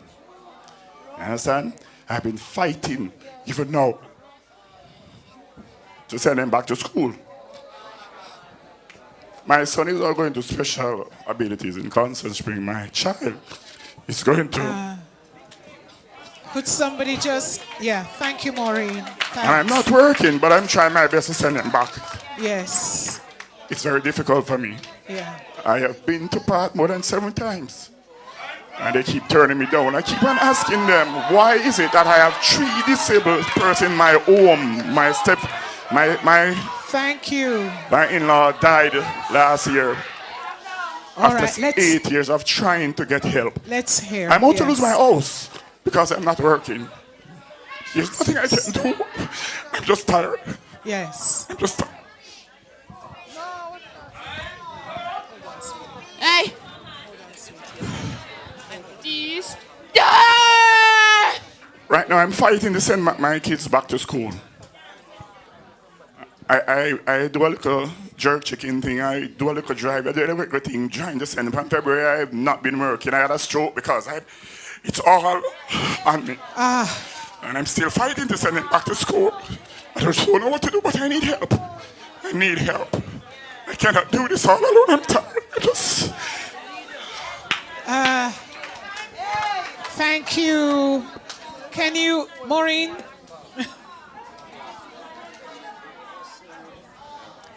Thanks, Maureen. Thank you. Yeah. Thank you. Well, sir, I think everybody... Just, Comrade Leader wishes to Yeah. just make a point here. Please No, allow just him. to say, I think everybody here feels the pain that you have expressed. And, you know, we will have to see what we can do to assist you. You know, certainly when we form government, we'll have to look at why it is path is so slow to respond. And before then, we'll have to see what we can do to get them to move more quickly. I just want to say in supporting the comrade leader, because there are some systemic problems associated with path and the way our social protection system is designed to treat with issues for the most vulnerable. And that is something that we have to deal with. And I want to speak to you specifically at the end of this session, because there's something that we have to deal with immediately. The NHT issue, I would want to find out if it is that the institution that you are working with is not transferring your deduction to NHT. Okay, all right. But I mean, that seems to be a systemic problem as well, and we have to deal with it. Thank you, Comrade Floyd. Comrade Julian or Comrade Daly, would you like to respond to the first question before we... It was more of a statement, really, but there are some issues in regard to employment practices in There are general. clearly there are a whole set of issues that have arisen from the first 3 set of questions in terms of how state agencies respond to persons, both the disabled community and parents of persons who have disabilities. And when we heard path, there was resounding applause, which means that the path issues cuts across for everybody. And those are things that we'll have to address. The issue of the stopping at age 35 is something that we would have to examine to see whether we can extend beyond that to provide that support. So there were a number of issues raised which we have noted and which we will attempt to deal with. Some of them we're going to try and resolve now, and certainly when we get to office, we'll adopt a different policy in ensuring that those protections are there. And just quickly to state that we are recommending that we have an interministerial committee that will look at the NHF, the PAD program, all the different social programs that must assist persons with disabilities. More so, that we'll be able to take it to that interministerial committee and we will be able to address them as we go along. Thank you, Comrade Daly. Microphone. Go ahead, Cheryl, please. And then one second. I think Dr. O.J. Dixon wants to make a contribution in relation to the question. Come, O.J. Good afternoon, everyone. I am Dr. O.J. Dixon, medical doctor by profession, and parliamentary candidate for North Central Clarendon. I just wanted to make a quick comment because I'm going to leave to go to a workers' meeting. But I heard some of the comments and questions, and it's really something that in medical practice, it's my experience where, parents literally and their children suffer because there's not enough support from the state.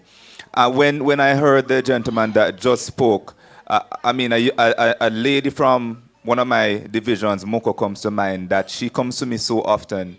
She's trying to get a child on path. He has cerebral palsy. He's now about 13 or 14 because he has certainly aged out of the pediatric population where hospital is concerned. So he's certainly about 13 or 14, and she has been trying for years and unable to get, that child on path. So it's certainly something that I hope that the People's National Party, my party, can look into. Right? And it's commendable that we're having a forum like this because I've never really seen this form part of any political campaign as far back as I can remember. And, to add one further comment, there's something I'm passionate about persons with disabilities and special needs. I've been, involved in working with autism support for the past 10 years since I was in university and continue to do so. So when I win, I'll be not just an advocate for North Central Clarendon, but an advocate for persons living with disabilities. And Comrade Leader and Comrade Julian, the early stimulation program is something I really want us to look into when we go to office. I have patients that I refer and they come to the next visit, they can't get onto the program, the next one and the next one. And it says early stimulation, 0 to 6 years. And you find that some of them age right out of that program without being able to benefit.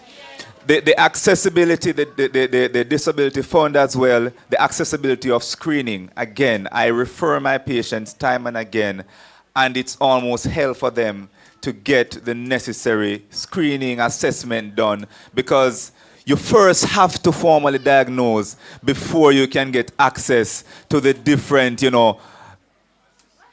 assistance programs, etc. You have to diagnose before I can refer to a child psychologist when I suspect ADHD, for example. But we're just not having that done because so many children, so many parents are not able to afford, and some who are able to afford, there's a backlog when it comes on to accessing. So it's something I'm really looking forward to us dealing with when we form office in another few weeks to make sure that persons who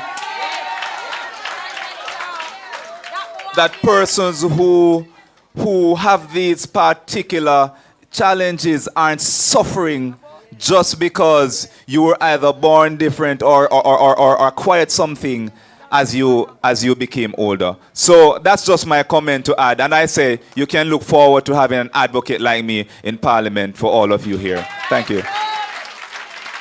Thank you. Cheryl, and then I see... just after Cheryl. Go ahead, Cheryl. Okay, good afternoon, everyone. My name is Cheryl Lee Phillips, a mother of a special needs child who is multiple diagnosed. Now, I know there are a lot of different things in place for children with cerebral palsy or autism or so forth. But when a child is multiple diagnosed, it takes a different picture. My question, though, and I have a room full, but I'll ask one. A mention was made of persons who are not able to work and for them to have access to NIS when they're 65. But how are they going to get to 65 if they're not able to work? My son is presently 22. He will never be able to work.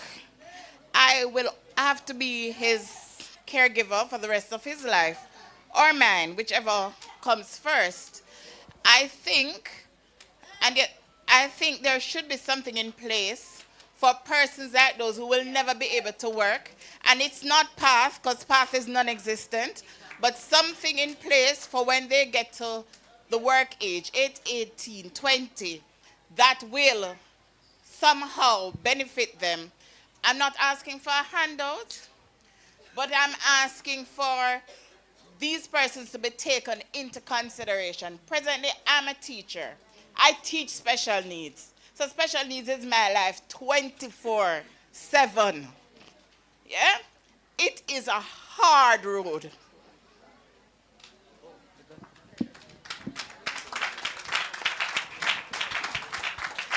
Thank you, Cheryl. And yes, we're coming to you with a microphone. Thanks.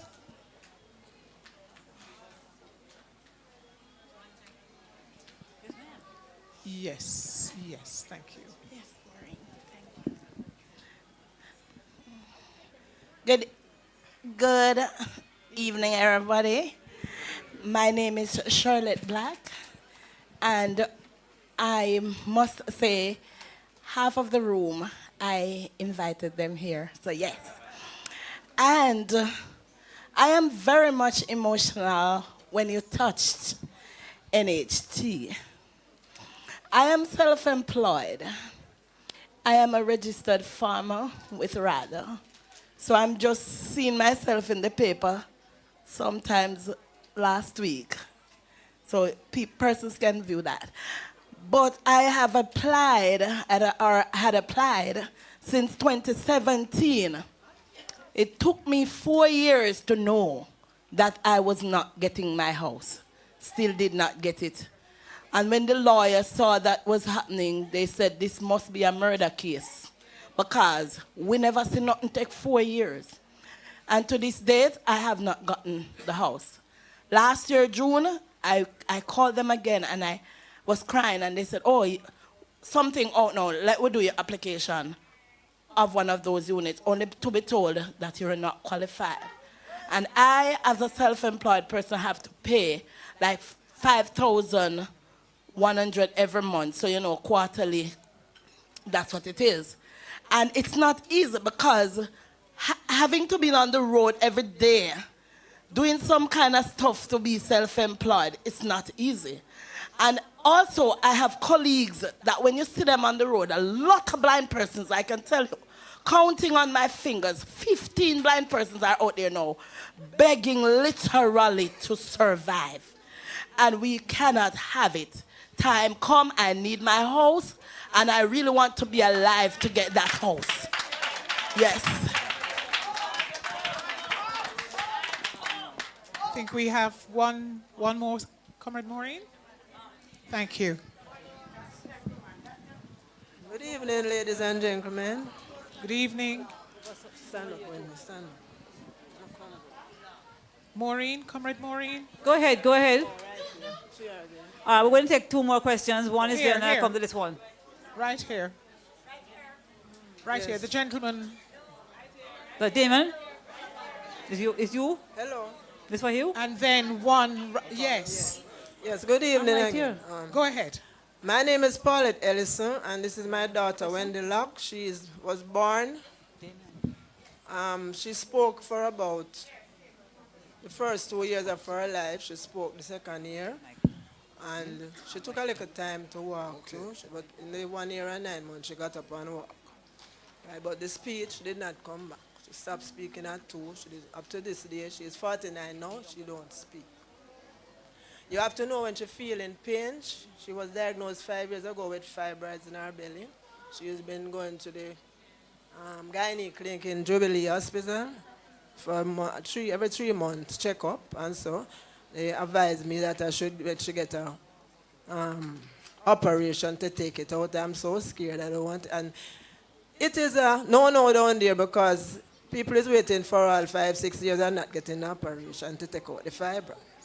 Because every time you go to clinic, you see it full up same way. And we're saying if we get to do it at medical or one of those places, it's a lot of money, over $1 million. So she just have to stay on pain pills and those things. So I'm just speaking for her, and I have to find everything for her. She's registered with the Council of Disability, but she's not getting anything. I have to find everything for her. Me and our brothers and sisters have to find everything for her. Clothes, food, going to the doctor, taking ultrasounds, and doing all those things. We have to find everything financially for her. Okay, thank you. Thank you. Elaine, one more question here, and One then more, and yes. My time now. Friends, go ahead. Good night.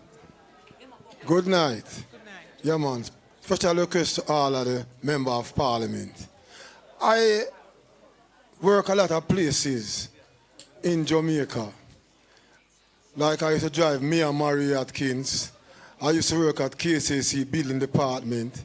And so much other places that used to show, collect all those funds from me. And now, when I check out stock, I am trying to acquire some pension.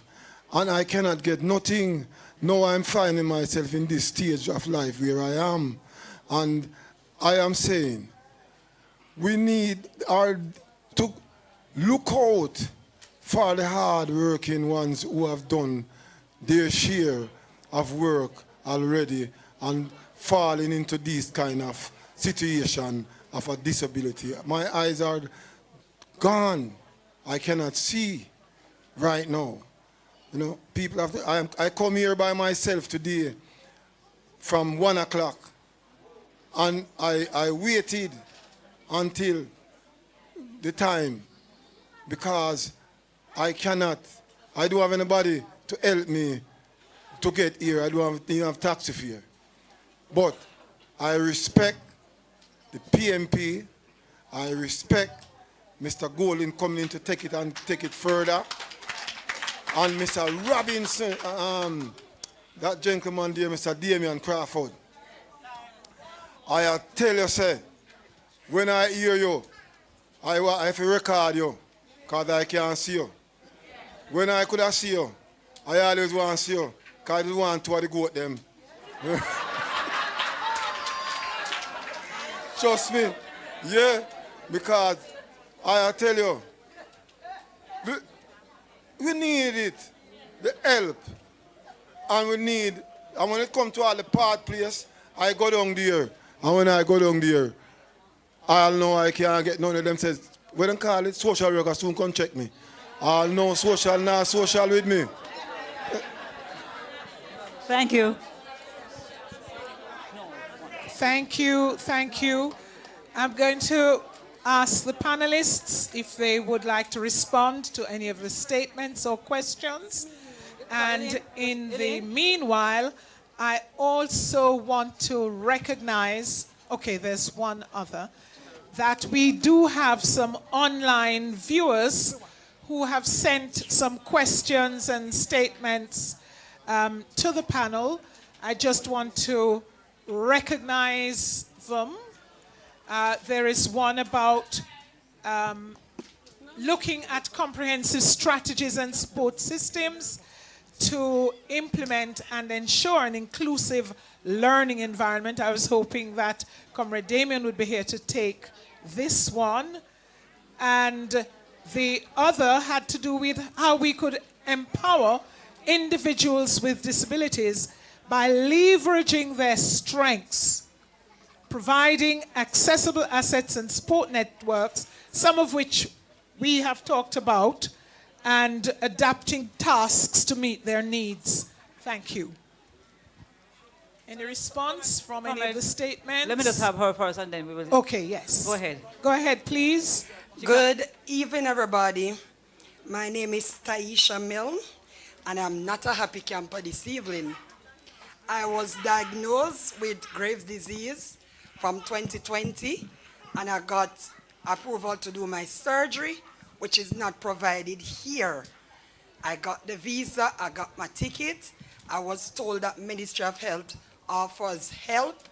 They sent me to UWI Hospital for referrals. UWI Hospital refused to give me the referrals, and I had to be in a meeting with them today because I need to leave on Sunday. So I'd like to know who can address this so I could get the help to go and do my surgery. I have 2 children that I have to live for.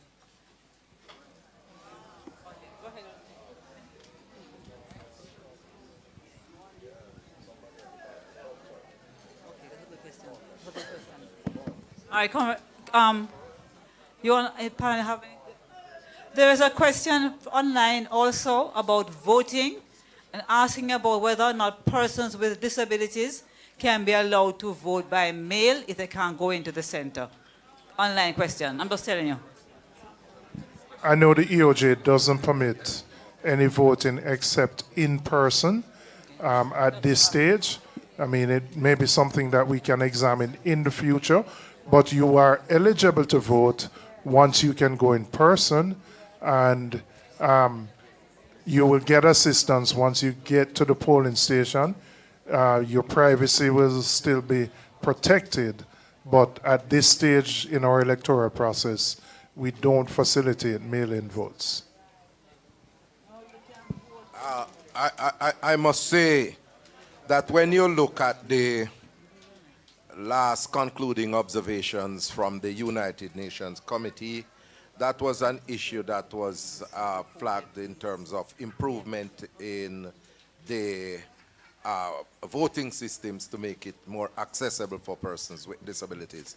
So, you know, Jamaica has to move in that direction, and I'm certain that when we are elected as government, those are some of the reform issues that we will have to contend with.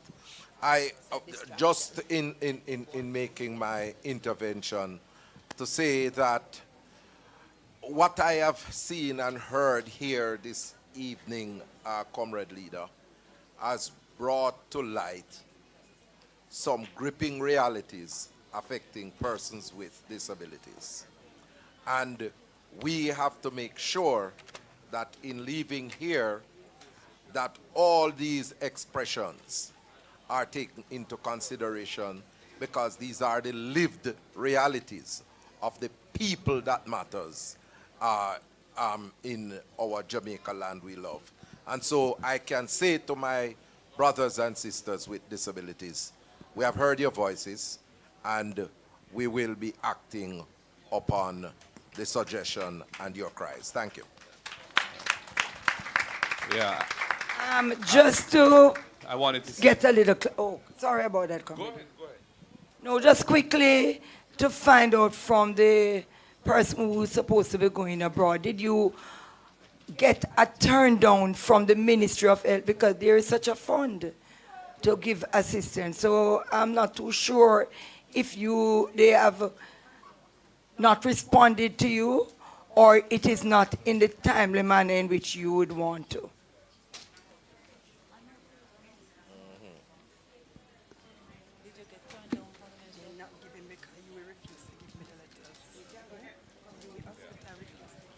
I think you may have to have. She says that the hospital refuses to give her the letter she needs to go to the Ministry of Health. So I think it has to be a one-on-one conversation. Yeah. Okay?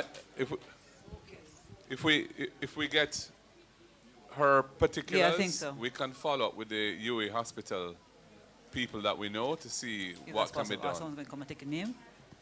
All right, someone. Thank you for that. I just wanted to say, generally speaking, a theme that comes across from what we have heard here this evening is that critical institutions that support persons with disabilities are inadequately funded and are therefore not able to deliver the service that they were set up to do.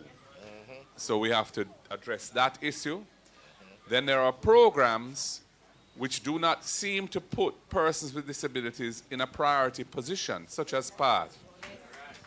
And I think that's wrong. I think that persons with disabilities who are among the most vulnerable in the society must be treated with priority by PATH. Not only in terms of who gets the benefit, but also how quickly they address those issues that are brought to them.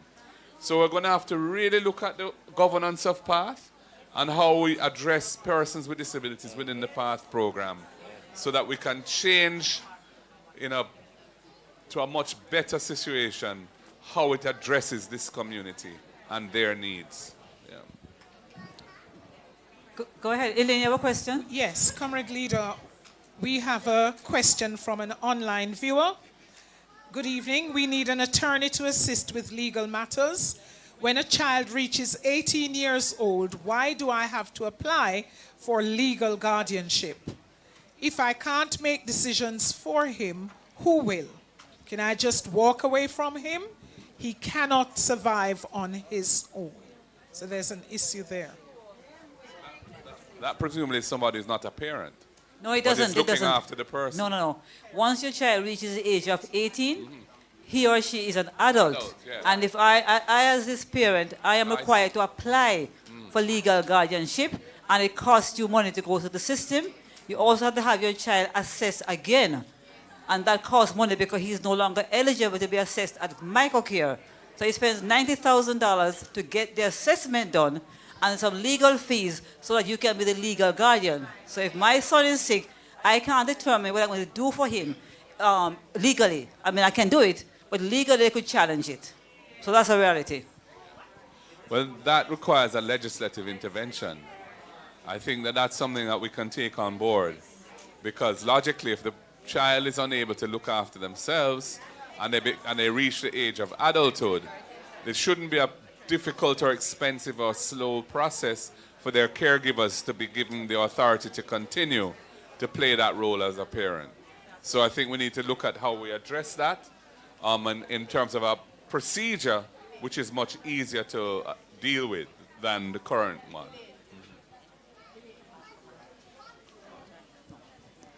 Thank you. Okay, we're going to take 2 more questions and then we're going to end. We have to take just 2 more. There's a lady who was here. And okay, wait, all right, wait, go ahead. All the way from Western St. Mary. Good evening, everyone. My name is Tevon Thomas, a Paralympic athlete who represents Jamaica at the highest level, right? It's not really a question, but a concern. Why is it when it is politics time, all these persons try to come out and rush the disabled people to go out and vote? Why is it they don't do the same thing to protect these people and give their support to them?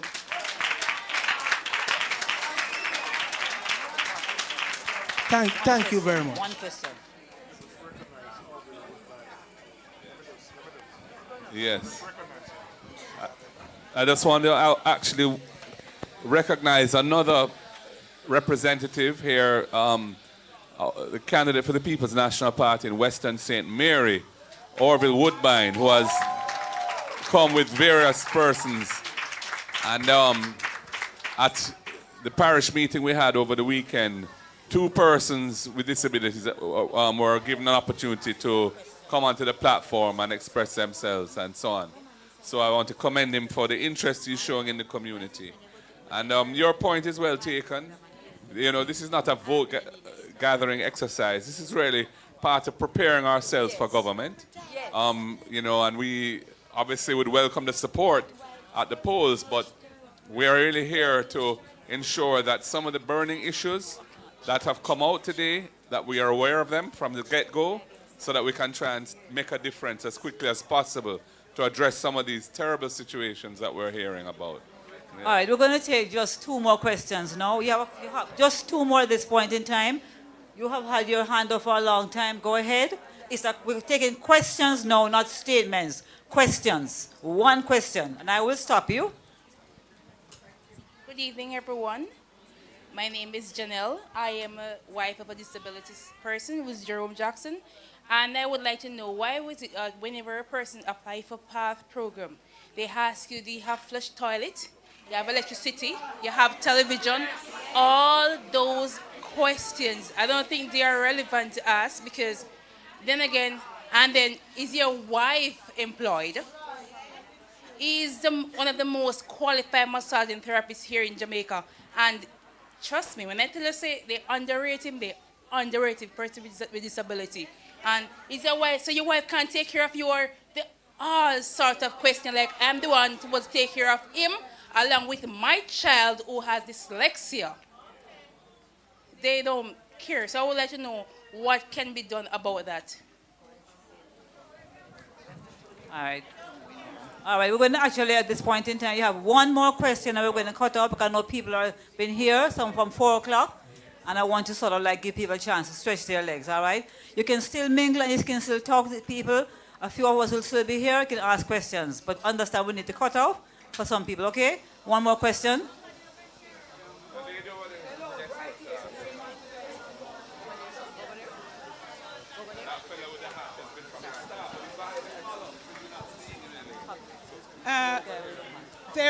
Come. Yes, come along, please. Thank you. Good evening. Adams is my name, and I love to see the reformation of the Rising Sun people. It is a medium in which the party can educate the society about political situation within our country. Right? That paper needs to be restored. Hard copy and soft copy, so the party can work out how that can be done.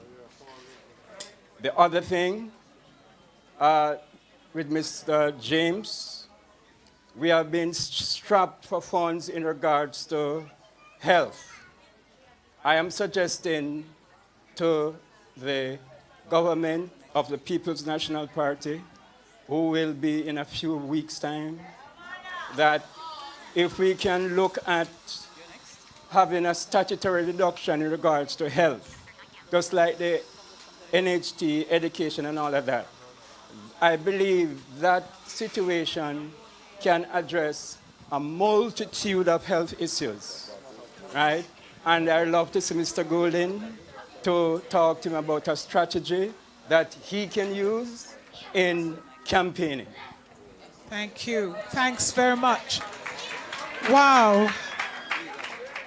Ladies and gentlemen, sorry, are there any final words from the panelists? One more?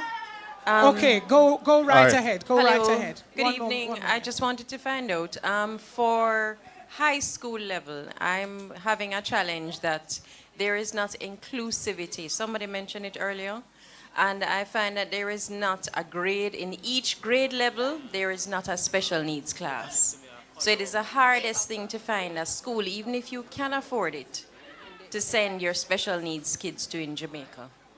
So that's something that I wanted addressed. And another thing is a community for the Special Needs Society. Right now, there is a Special Olympics team for Jamaica who has to be hitching on to UTEC to use their pool. There needs to be a community established that can have physical therapy services and the facilities there for the Special Needs Society. Two things that I wanted to add. Thank you. Thank you for that. We've taken note. I'm going to ask, I know that there are many more questions and statements, but you've been sitting, you've been a great audience or participants in this discussion and this conversation. As Comrade Weber said, please stay behind, ask your questions of the panelists. There are supporters who may be around to take any questions you may have, because part of the process, clearly it's about listening and then speaking for the needy. I am going to ask you, go ahead, Comrade. All right, thanks very much. Yes, I agree. Healthcare does need more, needs more funding. However, we are already wasting some of the resources that we already have. Yes. In terms of we spend a lot of money on promotional activities instead of actually putting in things that you actually need. Give you a prime example. Bustamante Hospital doesn't have a CT scan machine. And instead of getting a CT scan machine for the hospital, the minister implemented a program where you get to interact with a dog, to pet the dog, and think that will help you to feel better. So it's about prioritizing the important things that will actually affect. No, nothing is wrong with having a pet dog that will help with the, your emotional well-being and everything. But you must prioritize. When you have shortage of resources, you have to prioritize what is important, because if you don't deal with the medical emergency that you have, petting the dog won't help you either. So you need to make sure you get the equipment in place. So yes, I agree in terms of funding. I'm happy that somebody raised the long wait time for surgeries. And I believe it's a national emergency, because when you have persons waiting so long, you have persons with cancers waiting long to get surgeries and so on, and end up dying, and there's nothing that comes out of that. So it is something that we have to look at. You can't have operating theaters being closed down because of lack of AC units and so on, basic things like that. So it's just about prioritizing what is important and keeping the system going, and training our people to ensure that we have specialists and the human resources to take on the challenges that we have. Thank you, Comrade Jesse. Comrade Leader, I'm going to ask you to say a couple of things in closing. Comrade Daly, I think you just say thank you. And I'm going to charge the panelists and our future Prime Minister. I'm a church woman, right? The proverb says, open your mouth for the mute, for the rights of those who are destitute. Open your mouth. Judge righteously. Defend the rights of the poor and needy. And the psalmist says, defend the cause of the weak and fatherless. Maintain the rights of the poor and the oppressed. I charge you all, as our next government, to remember this evening. Remember that you speak on behalf of the voiceless, and you will judge on behalf of the invisible. And we must get it right, because time comes.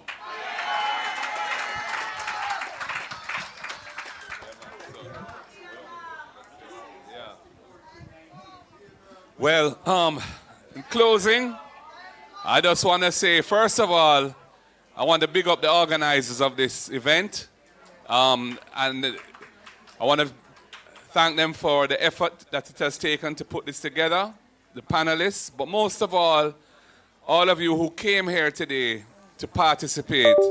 And I think it has been a very useful discussion, because you have real experiences of how the system treats or mistreats you in your own lives. And it's really those stories that can help to guide policymakers to try to make the system fairer and more effective in delivering the services that are intended for you but are sometimes not delivered because of the way in which the system is working.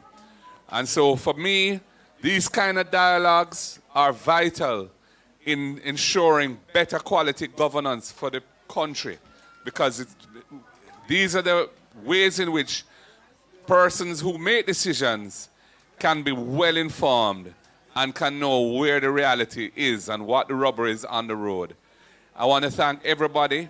There are a couple of persons who have burning needs, and if we get the information, we will try to see what we can do to have that addressed quickly for you.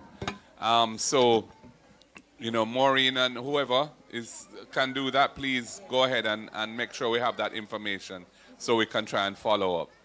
And, to everyone here, we want to be a government that really addresses the issues of the disabled community, not as an afterthought, but as a central tenet of what we are about as a government. Because if, as has been said, if the most vulnerable in the society are being looked after, you're going to have a much better society, a much stronger society, and a society where people feel that they want to be part of it, and where the love is flowing and we can see progress. So one love, everybody. God bless you all. Power.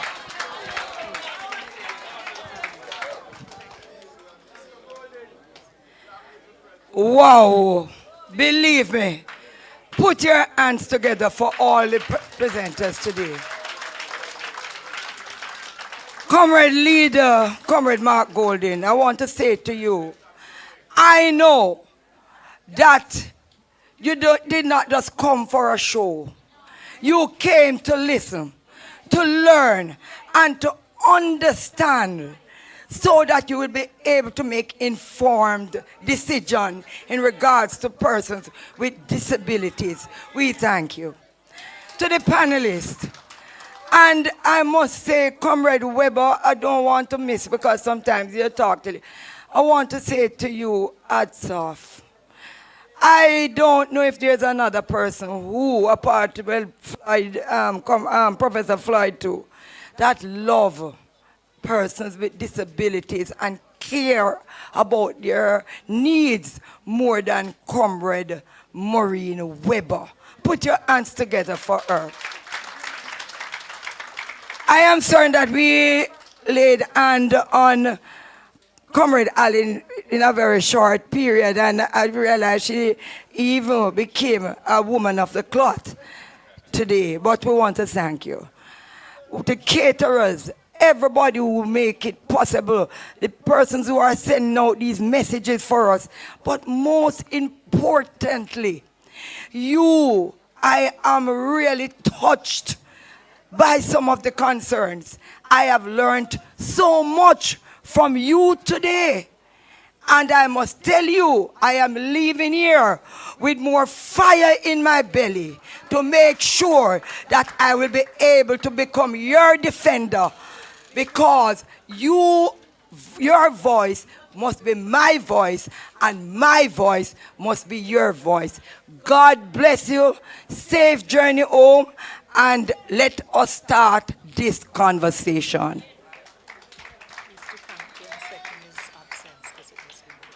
Oh, listen to me now. I don't know. Me tell him, yes, me write down things and don't look at the paper. The General Secretary, the real General Secretary, Dr. Dayton Campbell,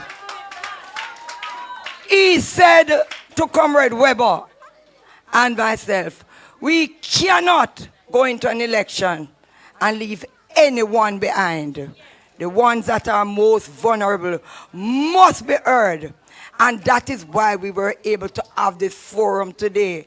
Let us big up our General Secretary for his vision and insight. God bless you. Love you. I see people from all my constituency. Some of them who move out, gone into other people's place, but I still love them anyway. God bless you. Safe journey. Feel free to stay back, interact, and let us share some ideas and telephone numbers if we can. God bless you. Thank you all very much. Thank you for disrupting the narrative. Keep doing it. Thank you, thank you, thank you.